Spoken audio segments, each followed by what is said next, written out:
El silencio en la casa adosada se sentía más pesado de lo habitual. Liam estaba en Austin para otra cumbre de socios de última hora y el vacío del brownstone de 4 plantas en el Upper East Side resonaba por todas partes. Yo, Sarapina Kingsley, estaba acostumbrada a la soledad de sus frecuentes ausencias. Era el precio de estar casada con un hombre cuya ambición estaba tan meticulosamente cuidada como su vestuario. Yo encontraba mi paz en el orden silencioso de mi vida.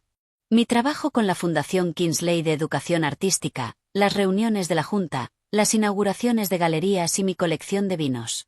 La bodega era mi santuario, un espacio con temperatura controlada, una carta de amor a Napa y Burdeos, un pasatiempo que había empezado con mi padre y que había evolucionado hasta convertirse en una pasión seria y profundamente personal. Allí había recuerdos, no solo botellas. Por eso, aquel martes por la noche, la violación se sintió tan íntima, tan visceral. Había bajado para elegir una botella para una cena tranquila.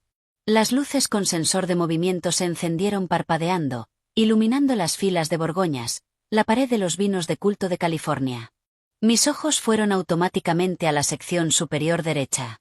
La vitrina cerrada con llave, las joyas de la corona, el Romanée Conti de 1990 y el Cabernet Screaming Eagle de 2005. Eran más que vino. Eran hitos. El DRC fue la última botella que mi padre y yo compramos juntos antes de que falleciera.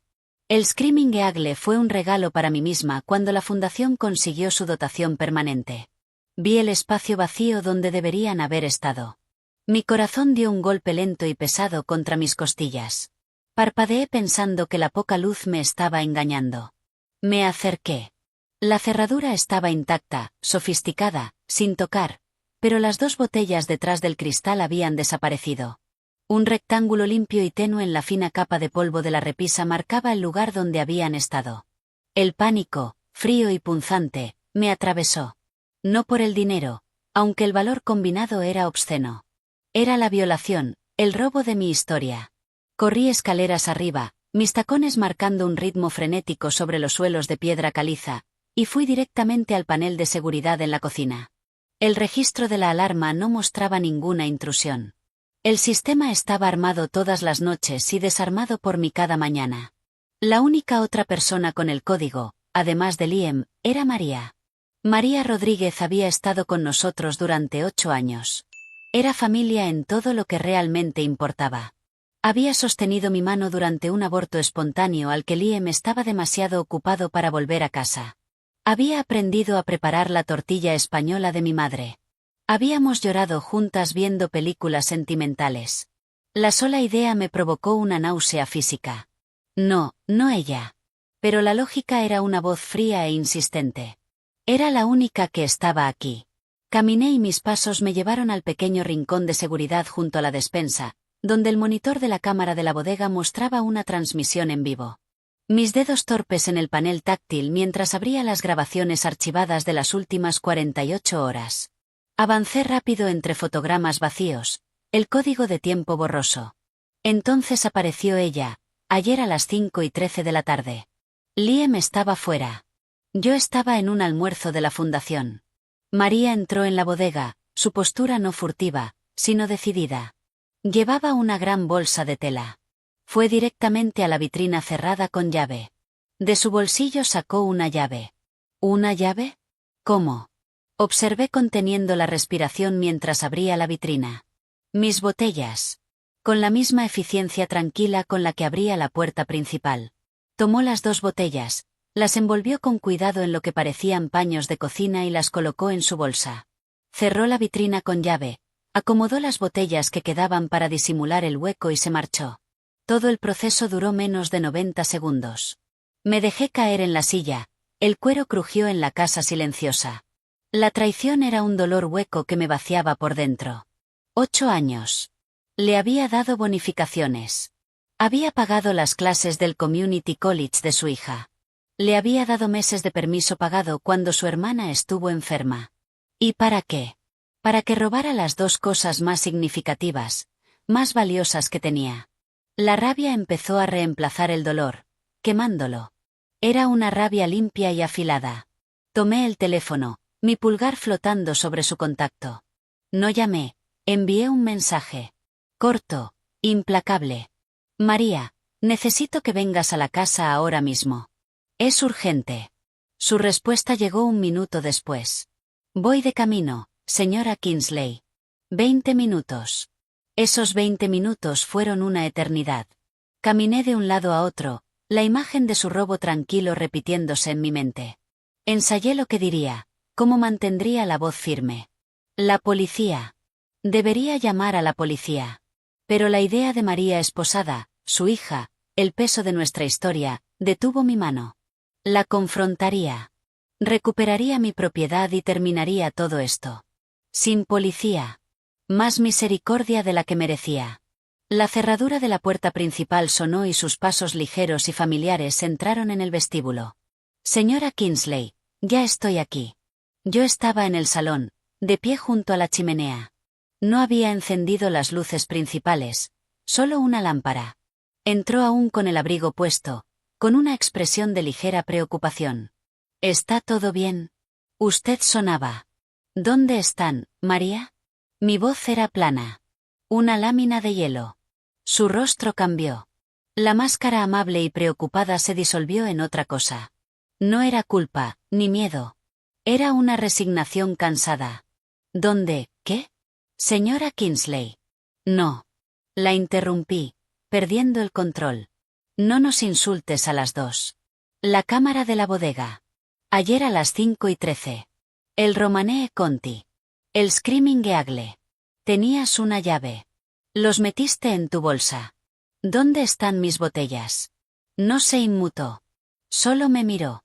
Sus ojos oscuros eran ilegibles. El silencio se alargó. Finalmente soltó un largo y lento suspiro. Las tengo. Están a salvo. ¿A salvo? Una risa amarga escapó de mí. Las robaste. Después de 8 años, María, me robaste. A nosotros. Dios mío. Si necesitabas dinero, lo sabes, solo tenías que pedirlo. No era por dinero, dijo. Su voz era baja y firme. Un tono que nunca le había escuchado usar conmigo. Entonces, ¿por qué? ¿Por emoción? ¿Para venderlas en algún mercado negro? ¿Tienes idea de lo que esos vinos significan para mí? Tengo una muy buena idea, dijo, clavando su mirada en mí. Por eso los tomé. Eso no tiene ningún sentido.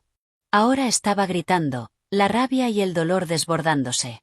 Estás despedida, María. Recoge tus cosas de la casa de invitados y vete. Ahora. Tráeme mi vino y no llamaré a la policía. Considera eso mi único agradecimiento por 8 años de lo que yo creía que era lealtad. Asintió lentamente, como si lo hubiera esperado. No suplicó ni explicó nada. Simplemente se dio la vuelta para irse. En el arco del vestíbulo se detuvo. No se volvió hacia mí, pero inclinó ligeramente la cabeza hacia el comedor formal al otro lado del pasillo. Deberías mirar la otra. ¿La otra qué? La otra cámara. Sus ojos finalmente se encontraron con los míos por encima del hombro. Estaban llenos de una urgencia profunda y triste. La que tu marido instaló en el detector de humo frente al mueble del vino. La que apunta al armario, no a la habitación. A veces proteger a alguien significa hacer algo que parece incorrecto. Recuérdalo. Y entonces se fue. La puerta principal se cerró con un clic suave y definitivo. Me quedé inmóvil. La que tu marido instaló. Liam. El detector de humo. Él había insistido en cambiar todos los detectores hacía 6 meses, diciendo que los antiguos eran una responsabilidad. Había supervisado la instalación él mismo. Mis piernas se movieron antes de que mi mente pudiera procesarlo. Entré en el comedor. El mueble del vino era una hermosa pieza de nogal iluminada contra la pared del fondo. Encima, en la moldura ornamentada del techo, había un detector de humo blanco y estilizado. Arrastré la pesada silla de caoba del comedor, me subí y lo examiné. Parecía normal. Lo giré. Salió fácilmente de su base y ahí estaba. No solo un detector de humo. Una pequeña lente negra incrustada en el centro. Una ranura diminuta para tarjeta de memoria en el lateral. Una cámara. Una cámara muy cara y muy discreta. Mis manos temblaban mientras sacaba el dispositivo. Encontré el puerto micro USB casi invisible y lo conecté a mi portátil con un cable de un cajón. En la pantalla apareció una unidad. Contenía una serie de archivos de vídeo con fecha y hora. Hice clic en el más reciente, de hace 3 noches. La marca de tiempo decía 2:04 de la madrugada. El campo de visión de la cámara era perfecto. Una vista clara de la sección cerrada del mueble del vino. La puerta de la bodega se abrió. Una figura entró. Liam. Todavía llevaba la chaqueta de su traje de cena, la corbata floja. Se veía alerta, no dormido. Fue directo al armario, usó su llave, por supuesto que tenía una llave, y lo abrió. De su bolsillo sacó un pequeño estuche de aspecto profesional. Lo abrió. Dentro había 2 jeringas con agujas finas y largas y 2 pequeños viales con líquido transparente. Un frío más profundo que cualquier bodega se filtró en mis huesos. Observé con una mano sobre mi boca mientras descorchaba con habilidad el DRC de 1990. Introdujo la aguja a través del papel y dentro del corcho, inyectando el contenido del primer vial. Hizo lo mismo con el Screaming Eagle.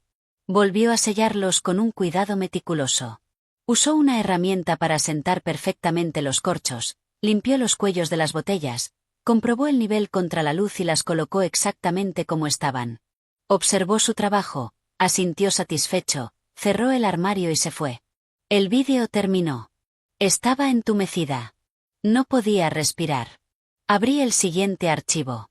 Era de la misma noche, minutos después, pero el ángulo era de otra cámara. Esta parecía ser la cámara de seguridad del pasillo fuera de su despacho. Liam estaba al teléfono. Su voz era un murmullo bajo. Subí el volumen. Listo. Está en ambas. La dosis es precisa.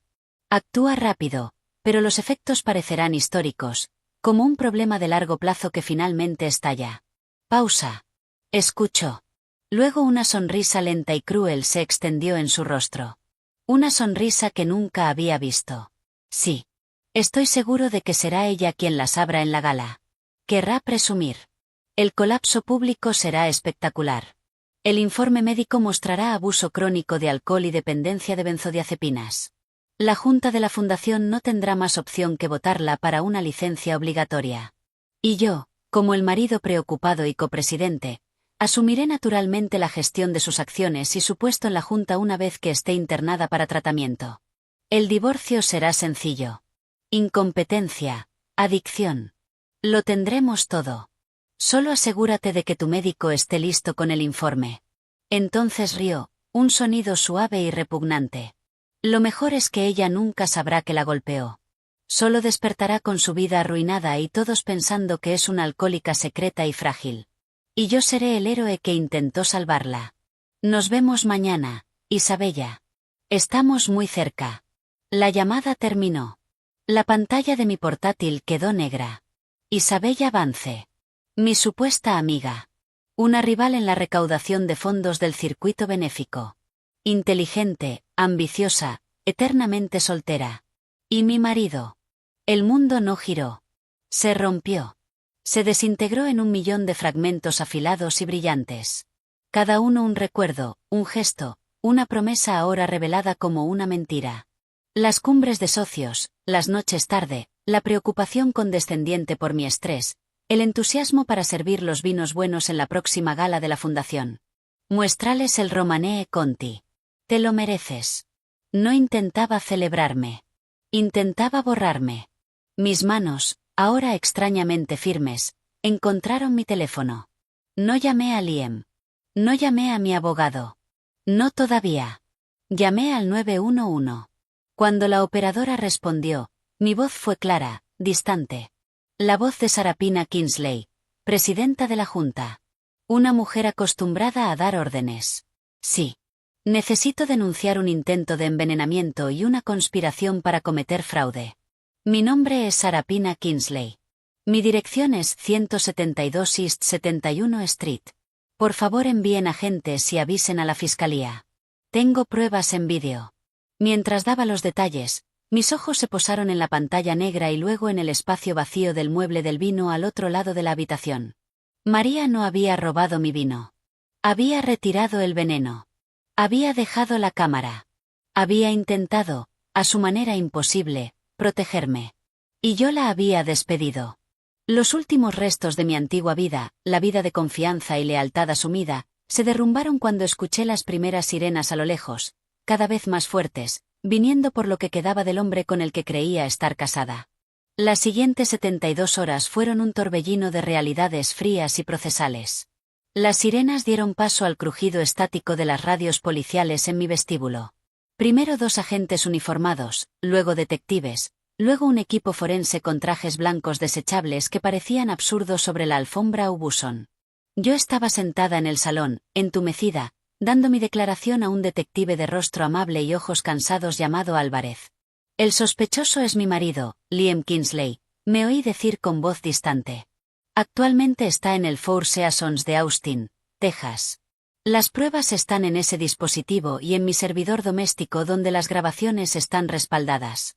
Las cejas del detective Álvarez se elevaron ligeramente mientras revisaba el vídeo en una tableta. Su compañero, un hombre más joven llamado Russo, soltó un silbido bajo. Está inyectando algo. Muy bien. ¿Tiene idea de qué era, señora Kingsley? No, pero ustedes tienen las botellas. O María Rodríguez las tenía. Mi exadministradora de la casa. Se las llevó para evitar que yo las bebiera. Decirlo en voz alta lo hacía más real y más surrealista al mismo tiempo. Tendremos que hablar con ella y recuperar esa evidencia inmediatamente, dijo Álvarez. Usted dijo que la despidió. ¿Dónde estaría? Le di la dirección de María en Queens y su número de móvil. Mi mente corría por delante de la conversación. Liam. ¿Qué haría cuando la policía de Austin llamara a la puerta de su hotel? ¿Estaría con ella? Isabella. El nombre era un fragmento de vidrio en mi pecho. Mi teléfono vibró sobre la mesa entre nosotros. Liam llamando. Los detectives vieron la pantalla. Álvarez asintió. Conteste. Manténgalo normal. No le alerte. Respiré hondo y respondí, poniendo el altavoz. Liam. Hola. Su voz era relajada, con el encanto posterior a una reunión. Podía imaginarlo en una bata de hotel, un whisky del minibar en la mano. La imagen ahora me revolvía el estómago. Acabo de terminar. Día brutal. Estos tipos de Texas son salvajes. ¿Qué pasa por ahí? Recibí una notificación. La alarma fue desactivada con código policial. Claro que sí. La aplicación en su teléfono. Forcé ligereza en mi tono. Oh, no fue nada. Una falsa alarma. El detector de humo del comedor se volvió loco. Vinieron los bomberos. Reiniciaron el sistema. Todo bien. La mentira salió con suavidad, una habilidad que había aprendido en 100 negociaciones de sala de juntas. ¿Qué detector? Su voz se tensó, apenas un poco. El que está sobre el mueble del vino. Empezó a pitar como loco. Probablemente una telaraña o algo así. Ya está bien. Dejé que un poco de molestia entrara en mi voz. Solo una molestia. Pausa. Casi podía oírlo pensar. Recalculando. ¿Tuvieron que desmontarlo? Lo hizo el bombero. Lo revisó. Lo volvió a poner. ¿Por qué? Pregunté, queriendo oír su explicación. Por nada, solo que es un modelo nuevo. No debería fallar. Haré que la empresa venga cuando regrese. Su tono volvió a la normalidad, pero escuché la tensión debajo. ¿Todo lo demás está bien? Todo está bien, dije mirando a los detectives. ¿Cuándo vuelves? Mañana por la noche. Te enviaré los detalles del vuelo. Te quiero. Palabras que antes eran rutina ahora se sentían como un golpe físico. Yo también, logré decir antes de colgar. El detective Álvarez me miró con algo parecido al respeto. Bien. Eso nos da tiempo. Coordinaremos con la policía de Austin. Lo recogerán para interrogarlo basándose en las pruebas que enviaremos. También tendremos que interrogar a la señorita Vance. Se levantó. Vamos a enviar las botellas al laboratorio para un análisis inmediato. Necesitaremos que venga mañana a la comisaría para una declaración formal grabada y necesitaremos su plena cooperación, lo que incluye no contactar con el señor Kingsley ni con la señorita Vance. La tendrá, dije. El entumecimiento se estaba disipando, reemplazado por una claridad fría y enfocada. ¿Y María? No está en problemas, ¿verdad? Tomar evidencia de una posible escena del crimen es problemático, señora Kingsley, dijo Russo, pero dadas las circunstancias veremos qué dice el fiscal. Su cooperación será clave. Después de que se fueron, el pesado silencio volvió. Ahora cargado de amenaza. No podía quedarme en la casa. Cada habitación susurraba la traición de Liam. Hice una maleta, llamé al Carlyle y reservé una suite con mi apellido de soltera, Sarapina Thorne. Cuando me iba, mi teléfono sonó otra vez. No era Liam. Era David Chen, mi abogado personal, un tiburón con traje a medida que había manejado los asuntos de mi familia durante una década. Le había enviado un mensaje una hora antes. Liam intentó envenenarme. Lo tengo en vídeo. La policía está aquí. Necesito que vengas. Respondí. David dijo Jesús santo. ¿Estás a salvo? Su voz era aguda, directa. Todo negocios. Sin preámbulos. Estoy a salvo. Estoy saliendo de la casa ahora. Voy al Carlyle. Bien. No hables con nadie. Estoy enviando un coche por ti. Te llevará a mi oficina. Necesitamos hablar antes de que des una declaración formal. La policía dijo. Yo me ocuparé de la policía. Sube al coche. Llegará en 10 minutos. Colgó. Las oficinas de David en Park Avenue eran un estudio de poder discreto. Cuando llegué, tenía una carpeta abierta sobre su enorme escritorio. Empieza desde el principio. No omitas nada, ordenó. Le conté todo. El vino desaparecido, confrontar a María, la cámara, el vídeo de Liam, la llamada con Isabella. David escuchó con los dedos entrelazados, su expresión de granito. Cuando terminé, se recostó. Bien. Esto es feo, pero también puede ser un regalo. El vídeo es una prueba irrefutable. Intento de agresión con arma mortal. Conspiración para fraude según lo que sospechas sobre la fundación. Tenemos que movernos rápido y con estrategia. La policía va por un camino. Nosotros por otro. Nuestro trabajo es protegerte a ti, tus activos y la fundación, en ese orden. Quiero que lo destruyas, David. Lo haremos, pero con inteligencia. Usaremos el caso penal como palanca, pero construiremos nuestro propio caso civil y financiero. Necesitamos saberlo todo. Registros bancarios, empresas pantalla, sus comunicaciones con Vance. Señaló hacia mí. Tu primera prioridad es actuar con normalidad. No dejes que sepa que lo sabes. Cuando lo arresten estarás sorprendida, devastada. No tendrás idea de cómo tu querido marido podría estar involucrado en algo así. ¿Entendido? Acabo de tener una llamada muy convincente con él, David. Creo que puedo manejarlo. Una sombra de sonrisa apareció en sus labios. Bien. Ahora, esta María es la incógnita. La policía la entrevistará. Nosotros necesitamos hacerlo primero. Necesitamos saber exactamente qué sabe, qué escuchó y cuáles son sus motivaciones. Si es vulnerable, el abogado de Liam intentará explotarlo, convertirla en una empleada resentida, la verdadera culpable. No lo es, dije con más fuerza de la que pretendía. Me salvó la vida. Sus acciones salvaron tu vida. Sus motivaciones son lo que necesitamos validar. ¿Dónde está? La policía probablemente está con ella ahora recuperando el vino. Dame su dirección. Haré que un equipo la encuentre después de que la policía termine, discretamente. Negué con la cabeza. No. Iré yo esta noche. Señora Kingsley, eso no es aconsejable, dijo David. Trabajó para mí 8 años. La acusé de robo y la despedí. Le debo una disculpa cara a cara. Y necesito escucharlo de ella. Todo. Me estudió un momento y luego asintió lentamente. Bien, pero no irá sola. Enviaré a Ben. Ben era su jefe de seguridad, un exagente federal con una calma imperturbable y unos ojos que no se perdían nada. Y llevarás un micrófono. Quiero todo lo que diga grabado. Unas horas después, tras dar mi declaración formal en la comisaría en un día de preguntas repetidas y jerga legal, estaba sentada en la parte trasera de un SUV negro mientras Ben conducía. El micrófono era un pequeño disco frío contra mi piel. El apartamento de María estaba en Astoria, un edificio de ladrillo modesto pero limpio. El anochecer caía. Ben me miró por el retrovisor. Estaré en el vestíbulo, señora Kingsley. Tómese su tiempo. Llamé a la puerta del 3B. Se abrió un poco, luego más. María estaba allí, con vaqueros y un suéter sencillo. Parecía mayor, cansada, pero sus ojos estaban claros. No se sorprendió de verme. Señora Kingsley, dijo suavemente apartándose para dejarme entrar. El apartamento era pequeño, cálido, lleno de fotos familiares y olor a frijoles cocinándose. Una joven, idéntica a María a esa edad, levantó la vista desde el sofá con los ojos abiertos. Mamá. Está bien, Elena. Ve a tu habitación. Elena, esta es mi antigua empleadora.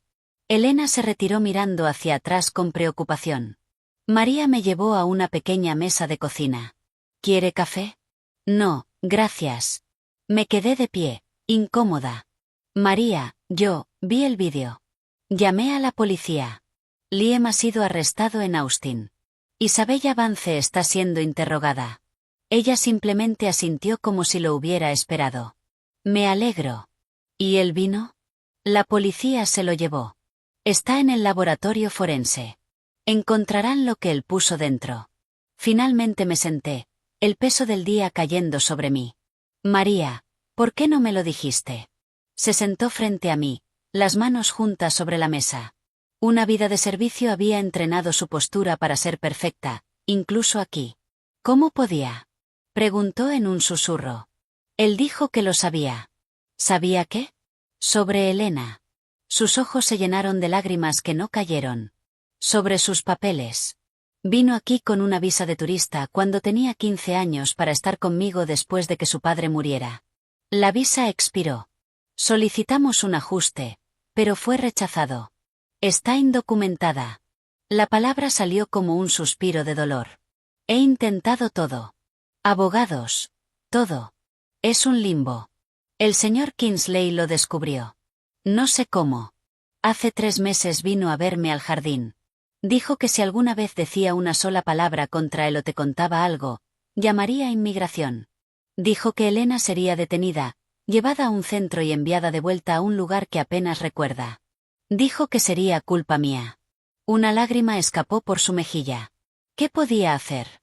¿Elegir entre usted y mi hija? El horror, la crueldad fría y calculada me dejó sin aire. Oh, María. Así que escuché, continuó, su voz ganando fuerza. Me volví un fantasma. Escuchaba sus llamadas nocturnas cuando creía que yo estaba en mis habitaciones. Pensaba que yo hablaba poco inglés.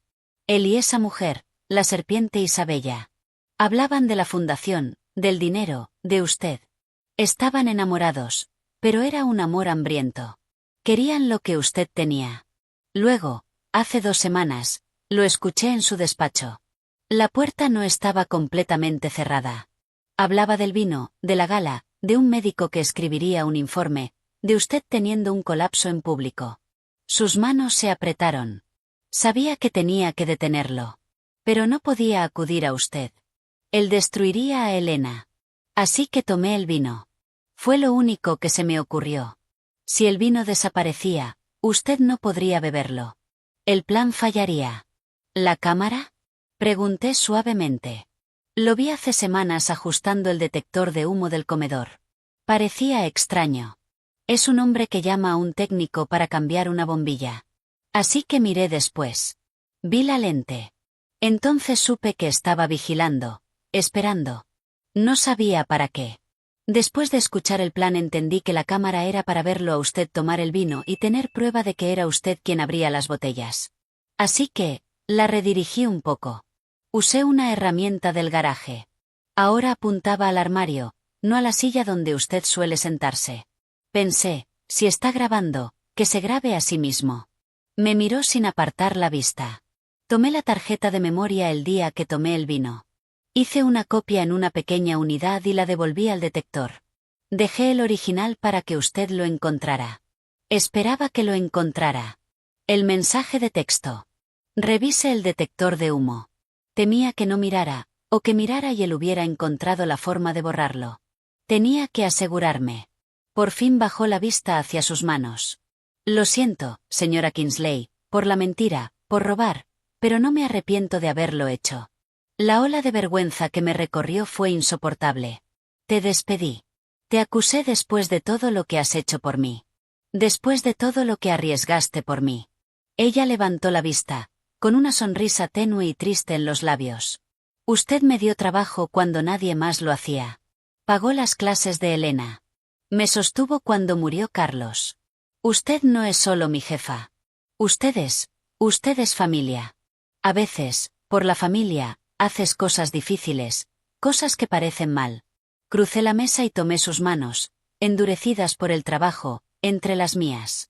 Tú eres mi familia, María, y lo siento muchísimo. ¿Me dejarás arreglar esto? ¿Me ayudarás? ¿Ayudarla cómo? La policía lo tiene. La policía lo tiene por el veneno. Yo quiero todo lo demás. Quiero recuperar la fundación. Quiero arruinarlo. A él y a ella. Necesito saber todo lo que escuchaste.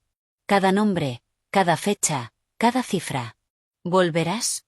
No como administradora de la casa. Conseguiré el mejor abogado de inmigración del país para Elena. La protegeré con todo lo que tengo. Te lo prometo. Ella me examinó el rostro durante un largo instante. Luego apretó mis manos. ¿Qué necesita que haga? Me incliné hacia adelante. El plan que David y yo habíamos empezado a formular tomaba una forma firme. Primero, necesito que hables con mi abogado. Que le cuentes todo oficialmente. Después, necesito que hagas algo muy difícil. Necesito que llames a Liam.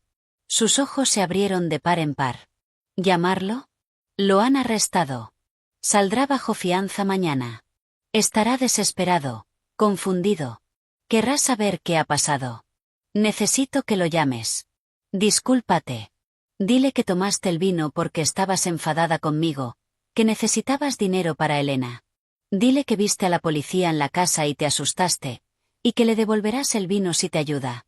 Haz que admita que sabía lo del veneno. La gente de mi abogado lo grabará todo. ¿Quiere que le tienda una trampa? Quiero que me ayudes a asegurarme de que nunca vuelva a hacernos daño ni a nosotras ni a nadie. ¿Lo harás? María guardó silencio. En la otra habitación se oía de fondo un informativo en español. Estaba sopesando el riesgo, el miedo, frente a 8 años de lealtad y una nueva esperanza para su hija. Miró hacia la puerta cerrada del dormitorio donde estaba Elena y luego volvió a mirarme. El miedo en sus ojos fue sustituido lentamente por un brillo duro y decidido que solo le había visto cuando defendía a los suyos. Sí, dijo, la palabra firme y clara. Lo haré por usted y por Elena. Gracias, susurré, y la palabra resultó totalmente insuficiente. Los cimientos de mi vida eran cenizas. Pero en aquella pequeña y cálida cocina nació una nueva alianza, no entre jefa y empleada, sino entre dos mujeres perjudicadas por el mismo depredador. La partida había comenzado y Liam no tenía ni idea de que el peón al que había amenazado acababa de convertirse en reina. La suite del Carlyle era una jaula dorada. Durante 3 días interpreté mi papel. Me moví por los gestos de mi vida, correos de la fundación, resúmenes de llamadas de la junta, menús de almuerzos benéficos, con una eficiencia robótica que no dejaba espacio para sentir. Sentir era un lujo que no podía permitirme. Si me detenía siquiera un segundo, la imagen de la aguja atravesando el corcho aparecía detrás de mis ojos, y el vacío frío e inmenso de la traición de Liam me engullía entera. Así que trabajé. El investigador privado de David Chen, un exagente federal taciturno llamado Mike Vargas, era mi fantasma dentro de la máquina. Mientras yo fingía, él escarbaba. Sus informes preliminares, entregados en correos breves con viñetas a un servidor seguro, eran una disección metódica de la vida que yo creía tener. Asunto, hallazgos preliminares, finanzas de Liam Kingsley. Múltiples transferencias irregulares de gran cuantía desde la cuenta de ahorro conjunta terminada en 4481 hacia una sociedad limitada registrada en Delaware. Meridian Holdings. En apariencia, consultoría de inversiones.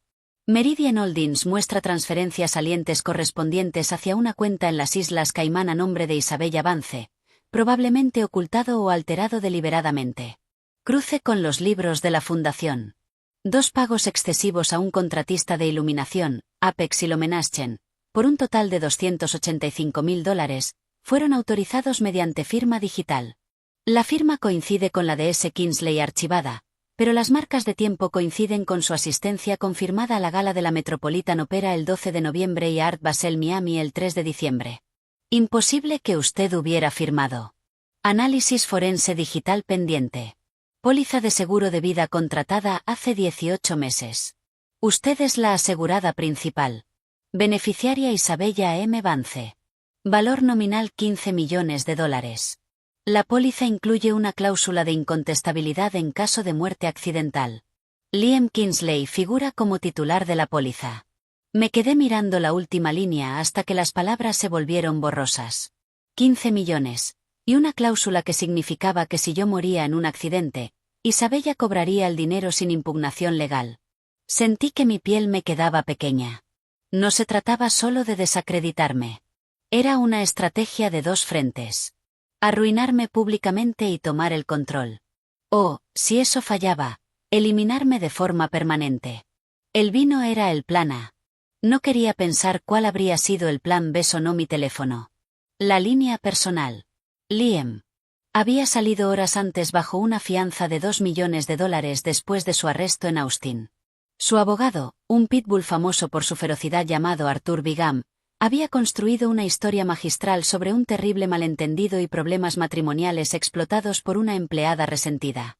El juez, citando la falta de antecedentes de Liam y sus vínculos con la comunidad, fijó la fianza con la condición de que entregara el pasaporte y no tuviera contacto conmigo. La orden de alejamiento era lo único que mantenía mi actuación en pie.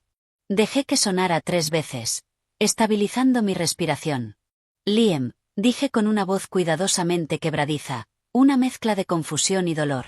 Tu abogado dijo que no se suponía que debías hablar conmigo. La policía dijo. Cariño, escúchame, dijo él con una voz baja y urgente. El tono dulce que usaba cuando cerraba un trato que sabía que era turbio. Esto es una pesadilla, una completa invención. Esa mujer, María, me está tendiendo una trampa. Debió de poner esa cámara. Lleva años robándonos. La policía tiene el vino. Liam, lo están analizando. Dijeron que había algo dentro. Dejé entrar un temblor en mi voz. Un segundo de silencio. Casi podía oírlo recalcular. Están mintiendo. O ella manipuló el vino después de robarlo para cubrir sus huellas. Piénsalo. S.A. ¿Por qué iba a hacer yo algo así? Te quiero. Tenemos una vida. Esto es una locura. Me enseñaron un vídeo, Liam, de la cámara que tú instalaste. Parecía que eras tú. Planté una semilla de duda, apenas la justa. De Fake, soltó la palabra con desesperada seguridad. O un doble. Esto es más grande de lo que imaginas. Isabella. Hace semanas mencionó que María estaba preguntando por mucho dinero. Algo sobre su hija. Creo que quizá Isabella esté involucrada de alguna manera, intentando sabotear la fundación, separarnos. Puede que estén trabajando juntas. El descaro me dejó sin aire. Ya estaba preparando el terreno para culpar a Isabella como CEO conspiradora de María o incluso como la mente maestra. La estaba abandonando. Sentí el estómago revuelto. Ya no sé qué creer, susurré, preparando el terreno para mi siguiente movimiento. Todo es un desastre. La fundación, la junta está llamando. Los periodistas están en la puerta. Estoy en el Carlyle. No puedo estar en esa casa. Bien. Eso es bueno. Quédate ahí. A salvo. Se notó alivio en su tono. Creía que me lo estaba creyendo. Déjame manejar esto. Mi abogado es el mejor. Todo se va a arreglar. Solo confía en mí, S.A. Por favor, no hables con la prensa. No le digas nada a nadie. Esto es una guerra legal y tenemos que presentar un frente unido. Nosotros. La palabra fue un dardo envenenado. Solo necesito tiempo para pensar. Liam. Claro. Cariño. Claro. Arreglaré esto. Te quiero. Colgué sin responder lo mismo, apretando el teléfono contra mi pecho como si así pudiera frenar el corazón desbocado. La actuación era agotadora. 1 minuto después vibró mi línea segura. David. Picó el anzuelo, dije con voz plana. Bien. Vargas tiene más. ¿Puedes bajar y traer a tu nueva aliada? Es hora de que todos estemos en la misma página. Una hora después, María y yo estábamos sentadas en la sala de conferencias moderna y sobria de David. Mike Vargas, un hombre compacto, de porte militar y ojos que no se perdían nada, estaba de pie frente a un gran monitor. María parecía nerviosa, pero resuelta, con las manos entrelazadas con fuerza en el regazo. Yo había cumplido mi promesa. Elena estaba en ese mismo momento reunida con la mejor abogada de inmigración de Nueva York, amiga de David, pagada por mí. Bien, empezó Vargas con voz sin inflexión. Hemos acelerado la contabilidad forense. Los pagos excesivos a Apex y Lomenaschen eran solo el principio. Pulsó un mando. La pantalla se llenó de extractos bancarios, transferencias y documentos de constitución. El rastro del dinero va desde la fundación hasta empresas pantalla y, finalmente, a cuentas controladas por Liam Kingsley e Isabella Vance. Desvío total en los últimos 18 meses. Poco menos de $2 millones. Sentí que la sangre abandonaba mi rostro. 2 millones. Fue progresivo. Facturación creativa, consultores ficticios, gastos inflados de la gala anual. Es de manual. Cambió la diapositiva. Apareció una serie de documentos fotografiados. Contratos de préstamo. También pidió 3 líneas de crédito personales contra sus bienes compartidos usando firmas falsificadas. Responsabilidad total, otro 1,5 millones. Los préstamos se solicitaron pocos días después de que se activara la póliza de seguro de vida. Colateral, dijo David en voz baja desde la cabecera de la mesa. Estaba apalancando tu muerte, Sa, antes siquiera de que ocurriera. El pago del seguro cubriría los préstamos y dejaría un beneficio limpio. La habitación me dio vueltas por un segundo. María se inclinó y puso su mano firme sobre mi brazo. Desgraciado, murmuró. Hay más, continuó Vargas con expresión sombría. La firma digital de las transferencias de la fundación. Nuestro técnico lo confirmó. Es una falsificación sofisticada, pero es una falsificación. Fue creada usando un escaneo de alta resolución de tu firma tomada de un cheque donado. El archivo se creó en el portátil personal de Liam. ¿Puedes demostrarlo? Preguntó David. Tenemos los metadatos. Tenemos el origen del escaneo. La conexión es directa. Respiré hondo, temblando. ¿Y qué hay de Isabella? Vargas mostró una nueva imagen. Capturas de cámaras de seguridad de un hotel elegante del Soho.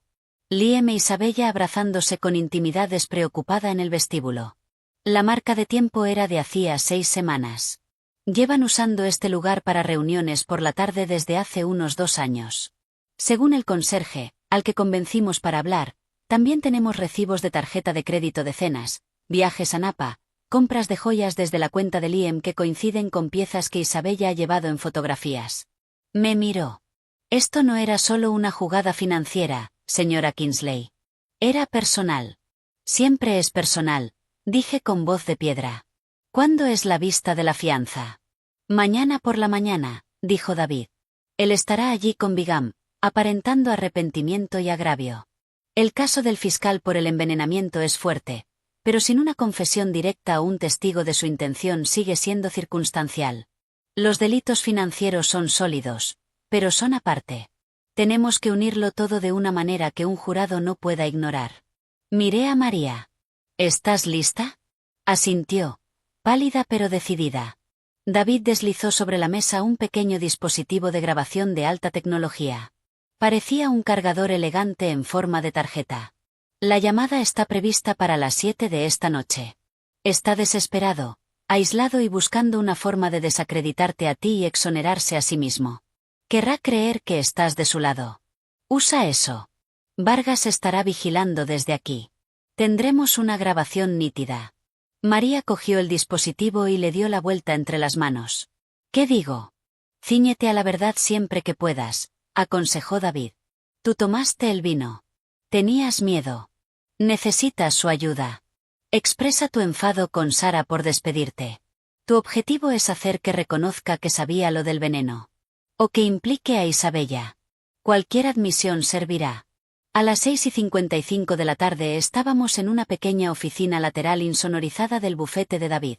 María estaba sentada ante un escritorio, con la grabadora activada y oculta en un cajón. Vargas le hizo un gesto con el pulgar desde detrás del cristal unidireccional, donde yo estaba de pie con el corazón golpeándome el pecho. Hizo la llamada usando un número oculto. Sonó 2 veces. ¿Hola? La voz de Liam sonó cautelosa. Señor Kingsley, soy María. María Rodríguez. Su voz tenía un temblor convincente. Larga pausa. María. He intentado localizarte. La policía te está buscando. Lo sé. Yo lo siento mucho, señor Kingsley. Hice algo malo. Tomé el vino. Estaba enfadada con la señora Kingsley. Ella se quejaba del coste de la escuela de mi hija. Necesitaba dinero. Pensé que esas botellas valen muchísimo. Dejó que la frase se quebrara en un sollozo. Está bien, María. Está bien, dijo Liam, cambiando a un tono suave y manipulador. Lo entiendo. Ella puede ser difícil, pero tienes que devolver el vino. La policía cree que yo le hice algo. Tienes que decirles que lo cogiste antes de que pudiera pasar nada. Lo tengo guardado. Pero la policía, me da miedo. Si lo devuelvo, dirán que fui yo quien le hizo algo malo. No puedo ir a la cárcel. Señor Kingsley, mi hija. No irás a la cárcel. Yo te protegeré. Diré que fue un malentendido. Solo tienes que decir la verdad. Tomaste el vino antes de la gala, justo antes de que nadie pudiera manipularlo. Su voz estaba cargada de una esperanza desesperada. Lo tomé el día antes de que usted volviera de su último viaje, dijo María, eligiendo con cuidado sus palabras. Lo vi en la cámara del comedor. Unas noches antes. Lo vi con la aguja. Me asusté. No entendía nada. Pero pensé que si tomaba el vino, nadie saldría herido. Intentaba ayudar. El silencio al otro lado fue profundo. Eléctrico. Cuando Liam volvió a hablar, el tono tranquilizador había desaparecido, sustituido por un filo frío y duro. ¿Qué viste, María? Lo vi poniendo algo en las botellas. El vino tinto y el vino blanco. Te equivocas. El ángulo de la cámara era malo. La luz era mala. Estaba retrocediendo, pero el pánico estaba ahí. No, señor. Era usted. Yo tengo la otra copia de la cámara. La policía, ellos solo tienen una. Yo tengo la original. Estaba improvisando de forma brillante, mostrando el cebo. ¿Tienes la tarjeta de memoria original? Su voz era una cuchilla. Sí. Hice una copia para la señora Kingsley. Guardé la primera por seguridad. Otro silencio, esta vez más largo. Podíamos oír su respiración irregular por el altavoz. María, escúchame. Esto te queda grande. Isabella. Ella te metió en esto, ¿verdad? Te pagó para robar el vino y tenderme una trampa. Todo esto es idea suya. Tienes que decirle eso a la policía. Diles que Isabella Vance te prometió dinero. Prometió ayudar a tu hija si me incriminabas. Esa es la verdad, ¿no? Estaba haciendo exactamente lo que David había predicho, intentando desviar la culpa hacia Isabella. María siguió el juego, con la voz temblorosa. Ella dijo que usted lo entendería. Dijo que era para proteger la fundación de la señora Kingsley. Dijo que la medicina en el vino solo era para hacerla dormir, para montar una escena. Nada grave. Sí. Vargas apretó el puño a su lado. Había admitido saber de la sustancia y de su propósito, e implicado a Isabella, todo en la misma frase. Era solo un sedante, siseó Liam, cayendo por completo en la trampa, solo para hacer que pareciera inestable. Isabella dijo que era inofensivo. Pero tú robaste el vino. Arruinaste el plan. Y ahora intentas chantajearme. ¿Es eso? Tengo miedo, señor Kingsley. No sé qué hacer. Esto es lo que vas a hacer. Me darás esa tarjeta de memoria original. Le dirás a la policía que Isabella te contrató. Dirás que ella te dio la sustancia para inyectarla, pero te asustaste y solo te llevaste las botellas. Haz eso y me aseguraré de que tú y tu hija quedéis protegidas. Te daré $50,000 en efectivo y haré desaparecer sus problemas con inmigración. ¿Entiendes? ¿50,000? Sí, pero solo si consigo esa tarjeta y cuentas exactamente la historia que te acabo de dar. Isabella es la villana, no yo. Los dos fuimos sus marionetas. ¿Tenemos un trato? María miró hacia el espejo unidireccional con los ojos muy abiertos. Yo asentí con fuerza. Sí, señor Kingsley, tenemos un trato. Bien.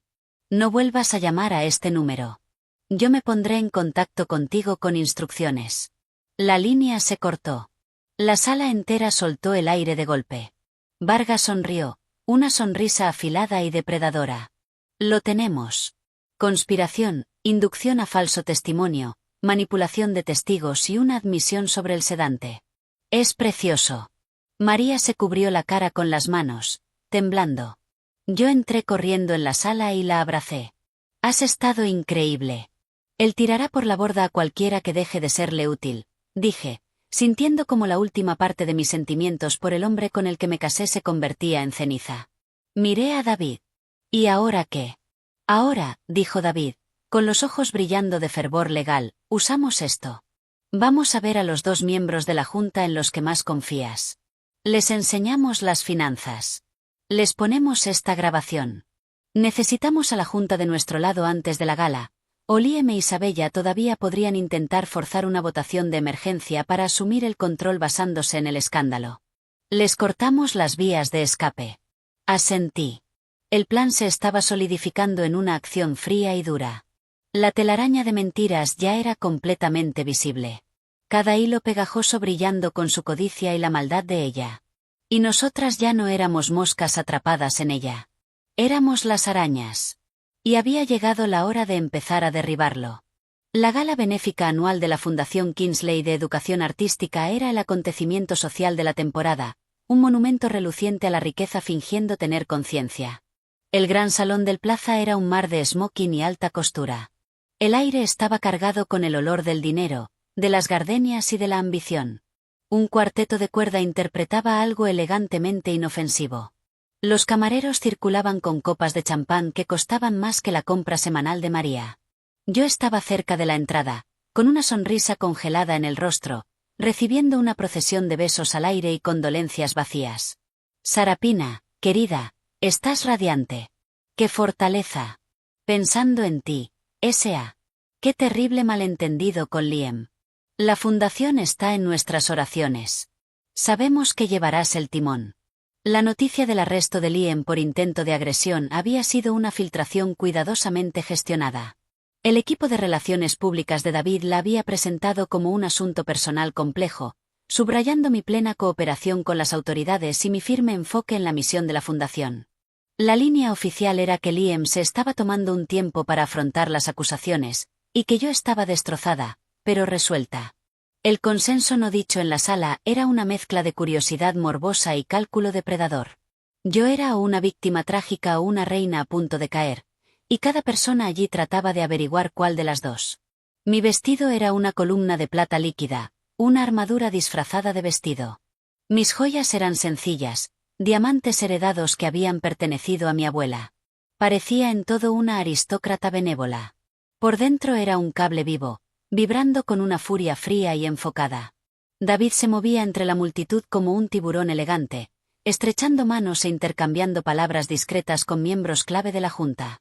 Mike Vargas estaba apostado cerca de la entrada de servicio, haciéndose pasar por seguridad, con un auricular discretamente enroscado. Y María estaba en la cocina, reinstalada como mi asistente personal por esa noche para supervisar el servicio del vino. Llevaba un vestido negro sencillo, con un pequeño micrófono pegado al esternón bajo la tela. Su rostro era una máscara de calma profesional, pero sus ojos, cada vez que se cruzaban con los míos, eran pedernal. El plan era un número de funambulismo. Liam, en libertad bajo fianza y acompañado por Arthur Bigham, presidía el otro lado de la sala. Parecía demacrado, atractivo de una forma devastada, interpretando hasta el final el papel de marido agraviado. Captó mi mirada al otro lado de la multitud y negó ligeramente con la cabeza, triste, como diciendo, mira a lo que me has obligado. Me giré, sin que mi sonrisa se moviera. La primera parte de la noche fueron los discursos. El presidente de la Junta, una eminencia canosa llamada Walter Pierce, dio una charla insípida e inspiradora sobre cómo el arte cambia vidas. Después fue mi turno. Cuando caminé hacia el atril, El murmullo de la sala se apagó hasta convertirse en un silencio respetuoso. Cientos de ojos se fijaron en mí. Vi a Isabella Vance cerca del frente, deslumbrante de rojo carmesí. Una sonrisa comprensiva pegada al rostro. La víbora en el jardín. Gracias, Walter, empecé con voz clara, amplificada por toda la sala. Y gracias a todos por estar aquí esta noche. Su apoyo es el alma de la fundación, especialmente en tiempos turbulentos. Hice una pausa, dejando que lo no dicho flotara en el aire. Esta noche se trata de celebrar el poder transformador del arte. Se trata de los niños de nuestros programas, que encuentran su voz, su confianza, su futuro a través de un pincel, un violín, un guión. No se trata de las personas que estamos en esta sala. Se trata del potencial que ayudamos a liberar. Aplausos educados. Vi a Liam moverse con impaciencia. El guión, tal como él lo conocía, exigía que yo anunciara la subasta en vivo y luego, en un gesto de generosidad personal, donara algo realmente especial de mi colección privada para inaugurarla. Ese algo iba a ser el Romanée Conti de 1990, el vino que él había envenenado, el vino que María había robado, el vino que ahora descansaba en un depósito de pruebas de la policía de Nueva York. Hice un gesto hacia un camarero. Y con ese espíritu, y para comenzar nuestra subasta por todo lo alto, me gustaría proponer un brindis. El camarero se acercó con una bandeja de plata que sostenía una sola copa de cristal llena de un líquido rojo profundo. Un murmullo recorrió la sala. Aquello no estaba en el programa. La cabeza de Liam se alzó de golpe, sus ojos entrecerrándose. Isabella se inclinó un poco hacia adelante. Tomé la copa y la levanté. Por el futuro, por la verdad y por los aliados inesperados que nos ayudan a encontrarla. Tomé un sorbo lento y deliberado. El líquido era, en realidad, una mezcla elaborada con precisión de zumo de granada y vino sin alcohol. Diseñada por María para imitar el aspecto de un cabernet añejo. Sabía a caramelo ácido, pero lo tragué como si fuera la mejor cosecha. Dejé la copa. Y ahora, la subasta. No llegué a terminar. Dejé que mi mano se llevara a la sien. Parpadeé despacio, como si las luces fueran demasiado fuertes. Di un leve traspié, agarrándome al borde del atril. Vi transformarse el rostro de Liam. La tristeza estudiada desapareció. Fue sustituida por una intensidad feroz y triunfante. Ahora sus ojos parecían gritar, «¿Está ocurriendo?» «Sara, querida, ¿te encuentras bien?», preguntó Walter Pierce, con la voz cargada de preocupación. Estoy bien», dije. Pero arrastré la palabra apenas un poco. Me aferré con más fuerza al atril. Solo un poco mareada, la emoción. Creo que Liam ya se estaba moviendo. Atravesó la multitud con una urgencia repentina. «Déjenme pasar. Es mi esposa». Subió los escalones del estrado con un rostro que era una obra maestra de ansiedad conyugal. Me sujetó del codo con firmeza. Cariño, está bien. Yo te tengo. Habló lo bastante alto como para que lo oyeran las primeras filas. Luego, más bajo, solo para mi oído, en un susurro venenoso. «Justo a tiempo, cariño. Hora de que descanses». Se volvió hacia la sala, rodeándome con un brazo, sosteniéndome mientras yo me apoyaba en él fingiendo debilidad. «Todos, por favor, mantengan la calma. Mi esposa ha estado sometida a una presión increíble. Su condición ha sido una lucha privada». Cargó la palabra condición con un peso devastador. He intentado conseguirle ayuda. Ha llegado el momento de que la acepte. El doctor Evans, desde un lateral de la sala, un hombre al que reconocí enseguida, un conocido especialista en adicciones muy mediático al que Liam había consultado una vez por el hijo de un miembro de la junta, dio un paso al frente con un maletín médico en la mano. La multitud estaba completamente en silencio. Una mezcla de horror y fascinación total. «No, Liam, estoy bien», protesté débilmente, empujando su pecho. «No estás bien, dijo él, con la voz quebrada por una emoción teatral. «Llevas meses automedicándote. La presión, es demasiado. Vamos a darte la ayuda que necesitas. El doctor Evans va a darte algo para calmarte y luego iremos a un centro maravilloso donde podrás recuperarte». Le hizo una señal al médico, que sacó una jeringa ya cargada. Esa era mi señal. La visión de la aguja, tan semejante a la del vídeo, rompió lo último de mi actuación. Dejé de apoyarme en él. Me enderecé, apartando su brazo con una fuerza que lo sorprendió. El mareo y el balbuceo desaparecieron de mi voz. ¿Una condición? Liam, mi voz, ahora fría y afilada como un bisturí, resonó por todo el salón silencioso a través del micrófono. ¿Así llamas al veneno que inyectaste en mi Romanée Conti? El jadeo del público fue una ola física. El rostro de Liam quedó en blanco por la sorpresa. Sarah, estás confundida. No estás bien. Oh, estoy perfectamente bien, dije, apartándome de él hacia el centro del escenario. Miré al mar de rostros atónitos. Lo que acaban de presenciar ha sido una actuación, una necesaria, porque mi marido, Liam Kingsley, y dejé que mi mirada encontrara a Isabella, cuyo rostro carmesí estaba perdiendo todo el color, su socia, Isabella Vance, conspiraron para envenenarme esta noche. Su plan era que yo bebiera ese vino, me desplomara delante de todos ustedes y me diagnosticaran como una adicta sin remedio. Para que Liam pudiera asumir el control de mi fundación y de mis bienes. Esto es una locura, rugió Liam, recuperándose. Se dirigió al público.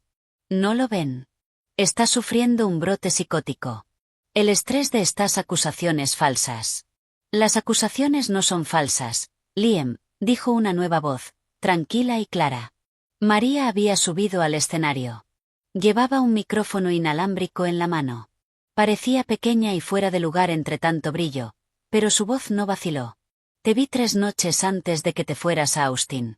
En la bodega. Usaste una jeringa. Metiste algo en el Romanée Conti de 1990 y en el Cabernet Screaming Eagle de 2005. Liam la miró como si estuviera viendo un fantasma. Tú eres la ladrona. Robaste el vino. Intentas incriminarme porque ella te despidió. Tomé el vino para impedir que le hicieras daño, dijo María, ganando fuerza con cada palabra. Y dejé la cámara para que ella viera la verdad. ¿Qué cámara? Bramó Liam, pero un destello de duda, de horror naciente, cruzó su rostro. La cámara que mandaste instalar en el detector de humo, señor Kingsley, dijo María. La que pensabas que apuntaba a la sala para grabar a la señora Kingsley actuando de forma errática. Yo la ajusté. Apuntaba al armario del vino. Te grabó envenenando las botellas. Le quité el micrófono de la mano. La policía de Nueva York tiene ese vídeo, Liam. Y también tienen el vino. Los informes del laboratorio llegaron esta tarde. Un potente cóctel de sedantes y un agente disociativo, diseñado para provocar un colapso muy público y muy humillante. Volví a mirar hacia la sala. También tienen los registros financieros. Registros que muestran que Liam e Isabella han malversado casi $2 millones de esta misma fundación. Y tienen una llamada grabada. Hice un gesto hacia David, que estaba junto a la cabina audiovisual. Un instante después, la voz de Liam, pequeña pero inconfundible, llenó el gran salón. Era solo un sedante, solo para hacerla parecer inestable. Isabella dijo que era inofensivo, pero tú robaste el vino. Arruinaste el plan. La grabación siguió sonando. Su oferta de $50.000. Su instrucción de incriminar a Isabella.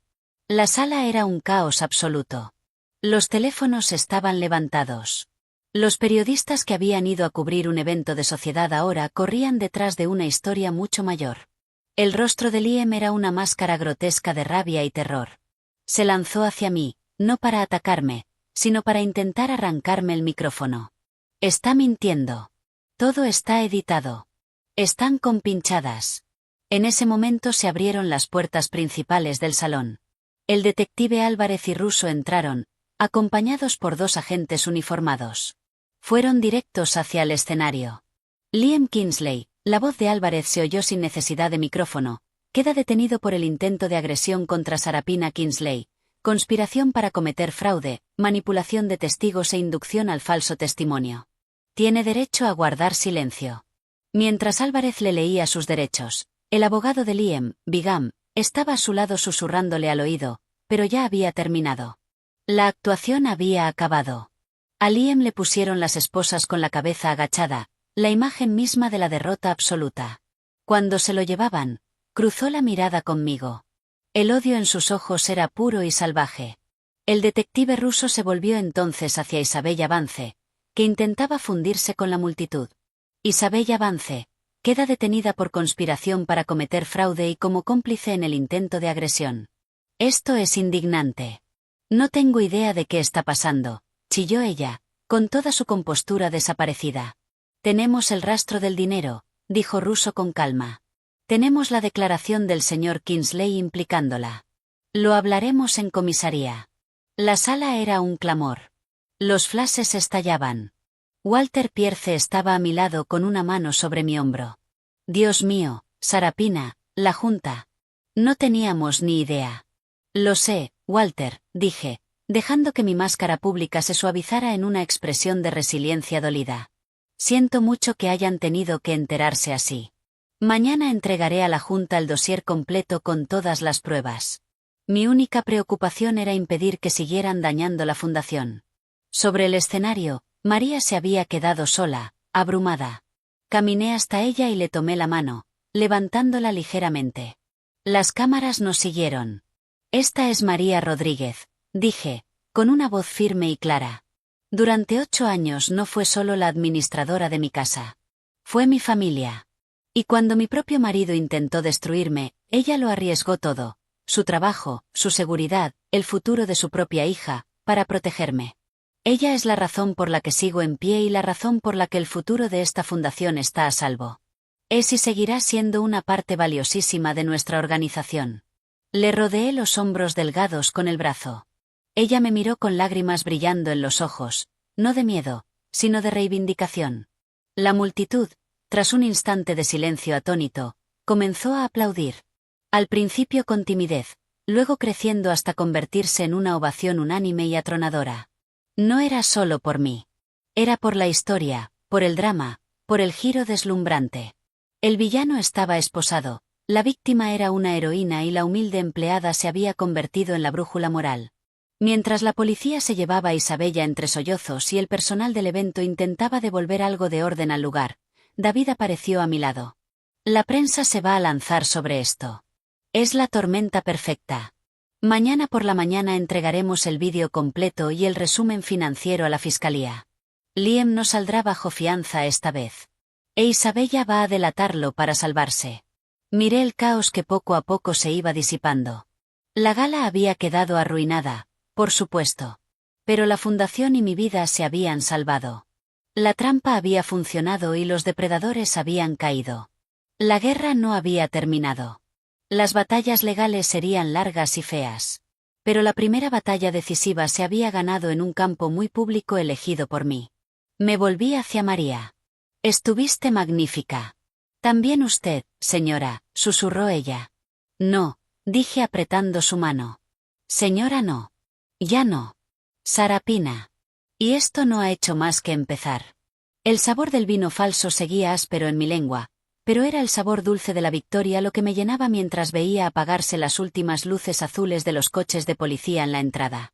A la mañana siguiente de la gala, el mundo estalló, no con fuerza literal, sino con el chirrido digital ensordecedor de un frenesí mediático desatado. Mi foto, con el brazo firme alrededor de una María llorosa, ocupaba la portada del New York Post. Champán envenenado, la reina de la sociedad atrapa a su marido en una operación trampa.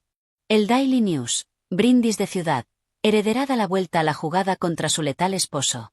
Y, de forma más contenida, The New York Times, la filántropa Sarapina Kingsley denuncia una conspiración conyugal en una gala benéfica. El equipo de David estaba preparado. A las 6 de la mañana, un dossier cuidadosamente elaborado, que contenía el vídeo de Liam inyectando las botellas, el informe forense confirmando el cóctel de drogas, la grabación de audio en la que intentaba sobornar a María y un resumen de las pruebas de malversación, fue entregado de manera simultánea a la fiscalía, al juez del caso y a un grupo selecto de periodistas especializados en finanzas y sucesos. Controlamos el relato con precisión quirúrgica. Yo era la superviviente valiente. Liam e Isabella, unos sociópatas codiciosos y monstruosos. María, la heroína inmigrante que había denunciado todo. La historia era demasiado escandalosa, demasiado perfecta como para poder resistirse a ella. Mi teléfono, configurado para aceptar llamadas solo de una docena de contactos, seguía vibrando sin parar con mensajes y correos. Los ignoré. Tomando café en el salón inundado de sol de mi suite temporal en el Carlyle, David Chen deslizaba el dedo por una tableta frente a mí con una leve sonrisa en los labios. Bigam está gritando hasta quedarse sin voz, dijo sin levantar la vista. Afirma que la grabación de Liam y María es inducción. Que María actuaba como agente del Estado. Va a presentar una moción para anularla. No va a funcionar. Ella era una ciudadana privada y tu marido se incriminó voluntariamente. El juez ni la va a tocar. Por fin levantó la vista hacia mí. La fiscalía va a añadir intento de asesinato a la acusación. La combinación de drogas y la cantidad que usó podría haberte inducido un coma o un paro respiratorio, sobre todo si hubieras bebido una copa entera. También van con todo en los delitos financieros, gran hurto, fraude electrónico, falsificación. Isabella está cantando como un canario en un intento desesperado de conseguir un acuerdo. Está implicando a Liam en todo, pintándose a sí misma como una amante manipulada. ¿Va a conseguir un acuerdo? Pregunté con voz plana. La fiscalía no está por la labor. Sus huellas están por todo el dinero. Es tan culpable como él, pero su testimonio va a clavar el ataúd de Liam. Esta vez no va a salir bajo fianza. No con riesgo de fuga y un cargo de intento de asesinato. Dejó la tableta sobre la mesa. Ahora tenemos que hablar de ti. La Junta de la Fundación está en sesión de emergencia esta tarde. Tienes que dirigirte a ellos en persona. La sala de juntas de la Fundación Kingsley de Educación Artística era un templo de dinero silencioso y arte moderno de buen gusto. 10 rostros, una mezcla de filántropos de la vieja guardia y estrategas afilados del dinero nuevo, me observaban mientras tomaba asiento en la cabecera de la mesa. Walter Pierce, el presidente, se aclaró la garganta. Su expresión era una mezcla de preocupación paternal y terror absoluto por la reputación de la fundación. Sarapina, empezó con voz áspera. Primero déjame decirte, en nombre de la Junta, el profundo alivio que sentimos por tu seguridad. Lo que has vivido es inimaginable. Sin embargo, el espectáculo público, la naturaleza de las acusaciones, coloca a la Fundación en una posición extremadamente delicada. Nuestros donantes están nerviosos. Los medios están acampados fuera de nuestras oficinas. Lo esperaba. Miedo disfrazado de preocupación. Crucé las manos sobre el nogal pulido. Walter, comprendo la inquietud, y por eso he tomado medidas proactivas. Hice una señal a David, que repartió carpetas encuadernadas. Esto es una auditoría independiente completa de las finanzas de la Fundación durante los últimos 2 años, encargada por Miallera Goldstein. Detalla cada transacción manipulada por Liam e Isabella. También expone los nuevos controles financieros blindados que voy a implantar de inmediato. Doble firma obligatoria en todos los gastos superiores a $10.000, auditorías trimestrales de terceros y separación total entre cuentas personales y cuentas de la Fundación. Además, he repuesto con fondos personales el $1.980.000 malversado, con intereses incluidos. Un murmullo recorrió la mesa. Reponer el dinero era un golpe maestro. Eliminaba al instante la mancha financiera del escándalo y demostraba un compromiso absoluto. Además, continué, voy a apartarme voluntariamente de la presidencia del Comité de la Gala y de la Subcomisión de Finanzas con efecto inmediato hasta que concluyan los procedimientos judiciales. Recomiendo que Walter asuma la presidencia temporal. Mi foco seguirá siendo nuestra misión filantrópica, pero lo haré desde un papel menos expuesto públicamente para proteger la reputación de la Fundación. Los miembros de la Junta intercambiaron miradas. Mis movimientos eran jugadas de ajedrez, sacrificar un peón para proteger a la reina. No podían acusarme de anteponerme a la Fundación. Estaba haciendo justo lo contrario. Eso es muy responsable, Sarapina, dijo Eleanor Vance, sin relación con Isabella, una inversora de capital riesgo de mirada incisiva. Pero el hedor del escándalo permanece. ¿Cómo tranquilizamos a los grandes donantes si les hacemos ver que esto fue un hecho aislado, que la Fundación en sí no está comprometida? Mostrándoles las pruebas, respondí con calma. Somos víctimas de un crimen, no sus autores. Hemos sido transparentes. Hemos tomado medidas correctivas y hemos resarcido a los perjudicados. También he redactado un comunicado que me gustaría leerles. Saqué una sola hoja de papel de mi carpeta. No era la súplica emocional que esperaban. Era una declaración de guerra. La Fundación Kingsley de Educación Artística fue fundada sobre los principios de confianza, empoderamiento e integridad.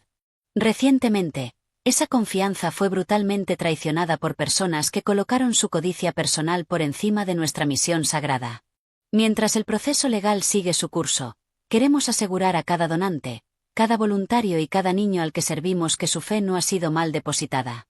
Hemos salido de esta prueba más fuertes, con nuevas salvaguardas y un renovado compromiso con la transparencia. Con ese fin, estamos creando la Iniciativa de Integridad María Rodríguez, un fondo para denunciantes y un programa de apoyo legal para empleados del sector sin ánimo de lucro, nombrado en honor a la mujer cuya valentía y lealtad expusieron la verdad y salvaron a esta fundación de un daño irreparable.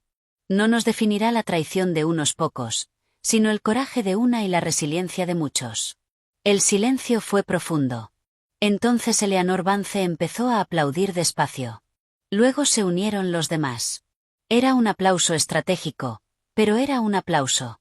Había reformulado el escándalo, de un drama personal escabroso a una historia de resiliencia institucional y coraje moral.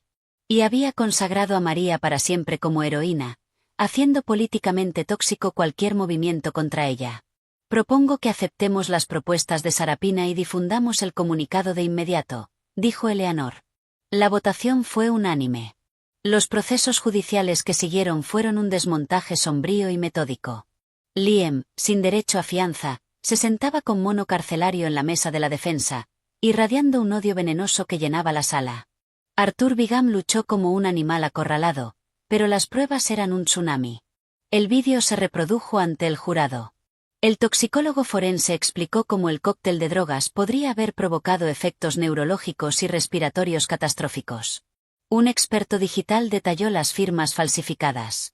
Un contable forense trazó el camino del dinero, un laberinto que siempre acababa en Liam o en Isabella. La testigo estrella de la acusación fue María. Subió al estrado con un traje azul marino sencillo, la espalda recta. Bigham intentó destrozarla en el contrainterrogatorio. Señora Rodríguez, admite que robó una propiedad valorada en más de $500,000. Retiré la prueba de un delito para evitar un asesinato. Sí. Le mintió a la señora Kingsley sobre ello. Omití la verdad para proteger a mi hija de ser deportada por el señor Kingsley.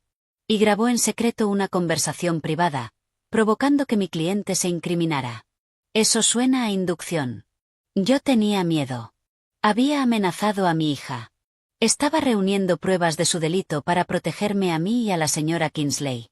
No le obligué a decir esas cosas. Él eligió decirlas. Bigham cambió de táctica. Tiene un nuevo trabajo en la fundación, ¿no es así? Un nuevo cargo, un aumento importante. Y la señora Kingsley está pagando un abogado de inmigración para su hija. Así que ha sido ampliamente recompensada por su testimonio, ¿verdad?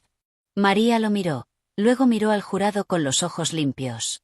Mi recompensa es que mi hija puede dormir de noche sin miedo. Mi recompensa es que una buena mujer está viva. El señor Kingsley me ofreció $50,000 por mentir. La señora Kingsley me ofreció la oportunidad de decir la verdad. Esa es la diferencia. El jurado la creyó. Isabella, en un acuerdo que la libró del cargo de intento de asesinato pero le garantizaba una larga condena por fraude y conspiración, subió al estrado. Era una versión pálida y quebradiza de la mujer vestida de carmesí. Pintó a Liam como el cerebro, el titiritero seductor que le había prometido una vida de lujo. Decía que ella era fría, obsesionada con su trabajo. Decía que no le daría el divorcio, que lo arruinaría económicamente. Lo del envenenamiento fue idea suya. Dijo que solo la pondría enferma, que la desacreditaría. Yo nunca quise que nadie muriera. Fue una actuación patética, pero corroboraba cada detalle. Cuando me tocó declarar a mí, David me preparó sin descanso. Intentarán pintarte como fría, controladora, ambiciosa. Como una mujer tan centrada en su fundación que llevó a su pobre marido a la desesperación. No muerdas el anzuelo. Mantén la calma. Sé factual. Muestra emoción solo cuando hables de la traición en sí. Bigham hizo lo posible. Señora Kingsley, ¿no es cierto que su matrimonio llevaba años deteriorado? ¿Que usted priorizaba la fundación por encima de su marido? La fundación era nuestra pasión compartida, respondí con calma. Al menos eso creía yo. Usted es una mujer rica por sí misma.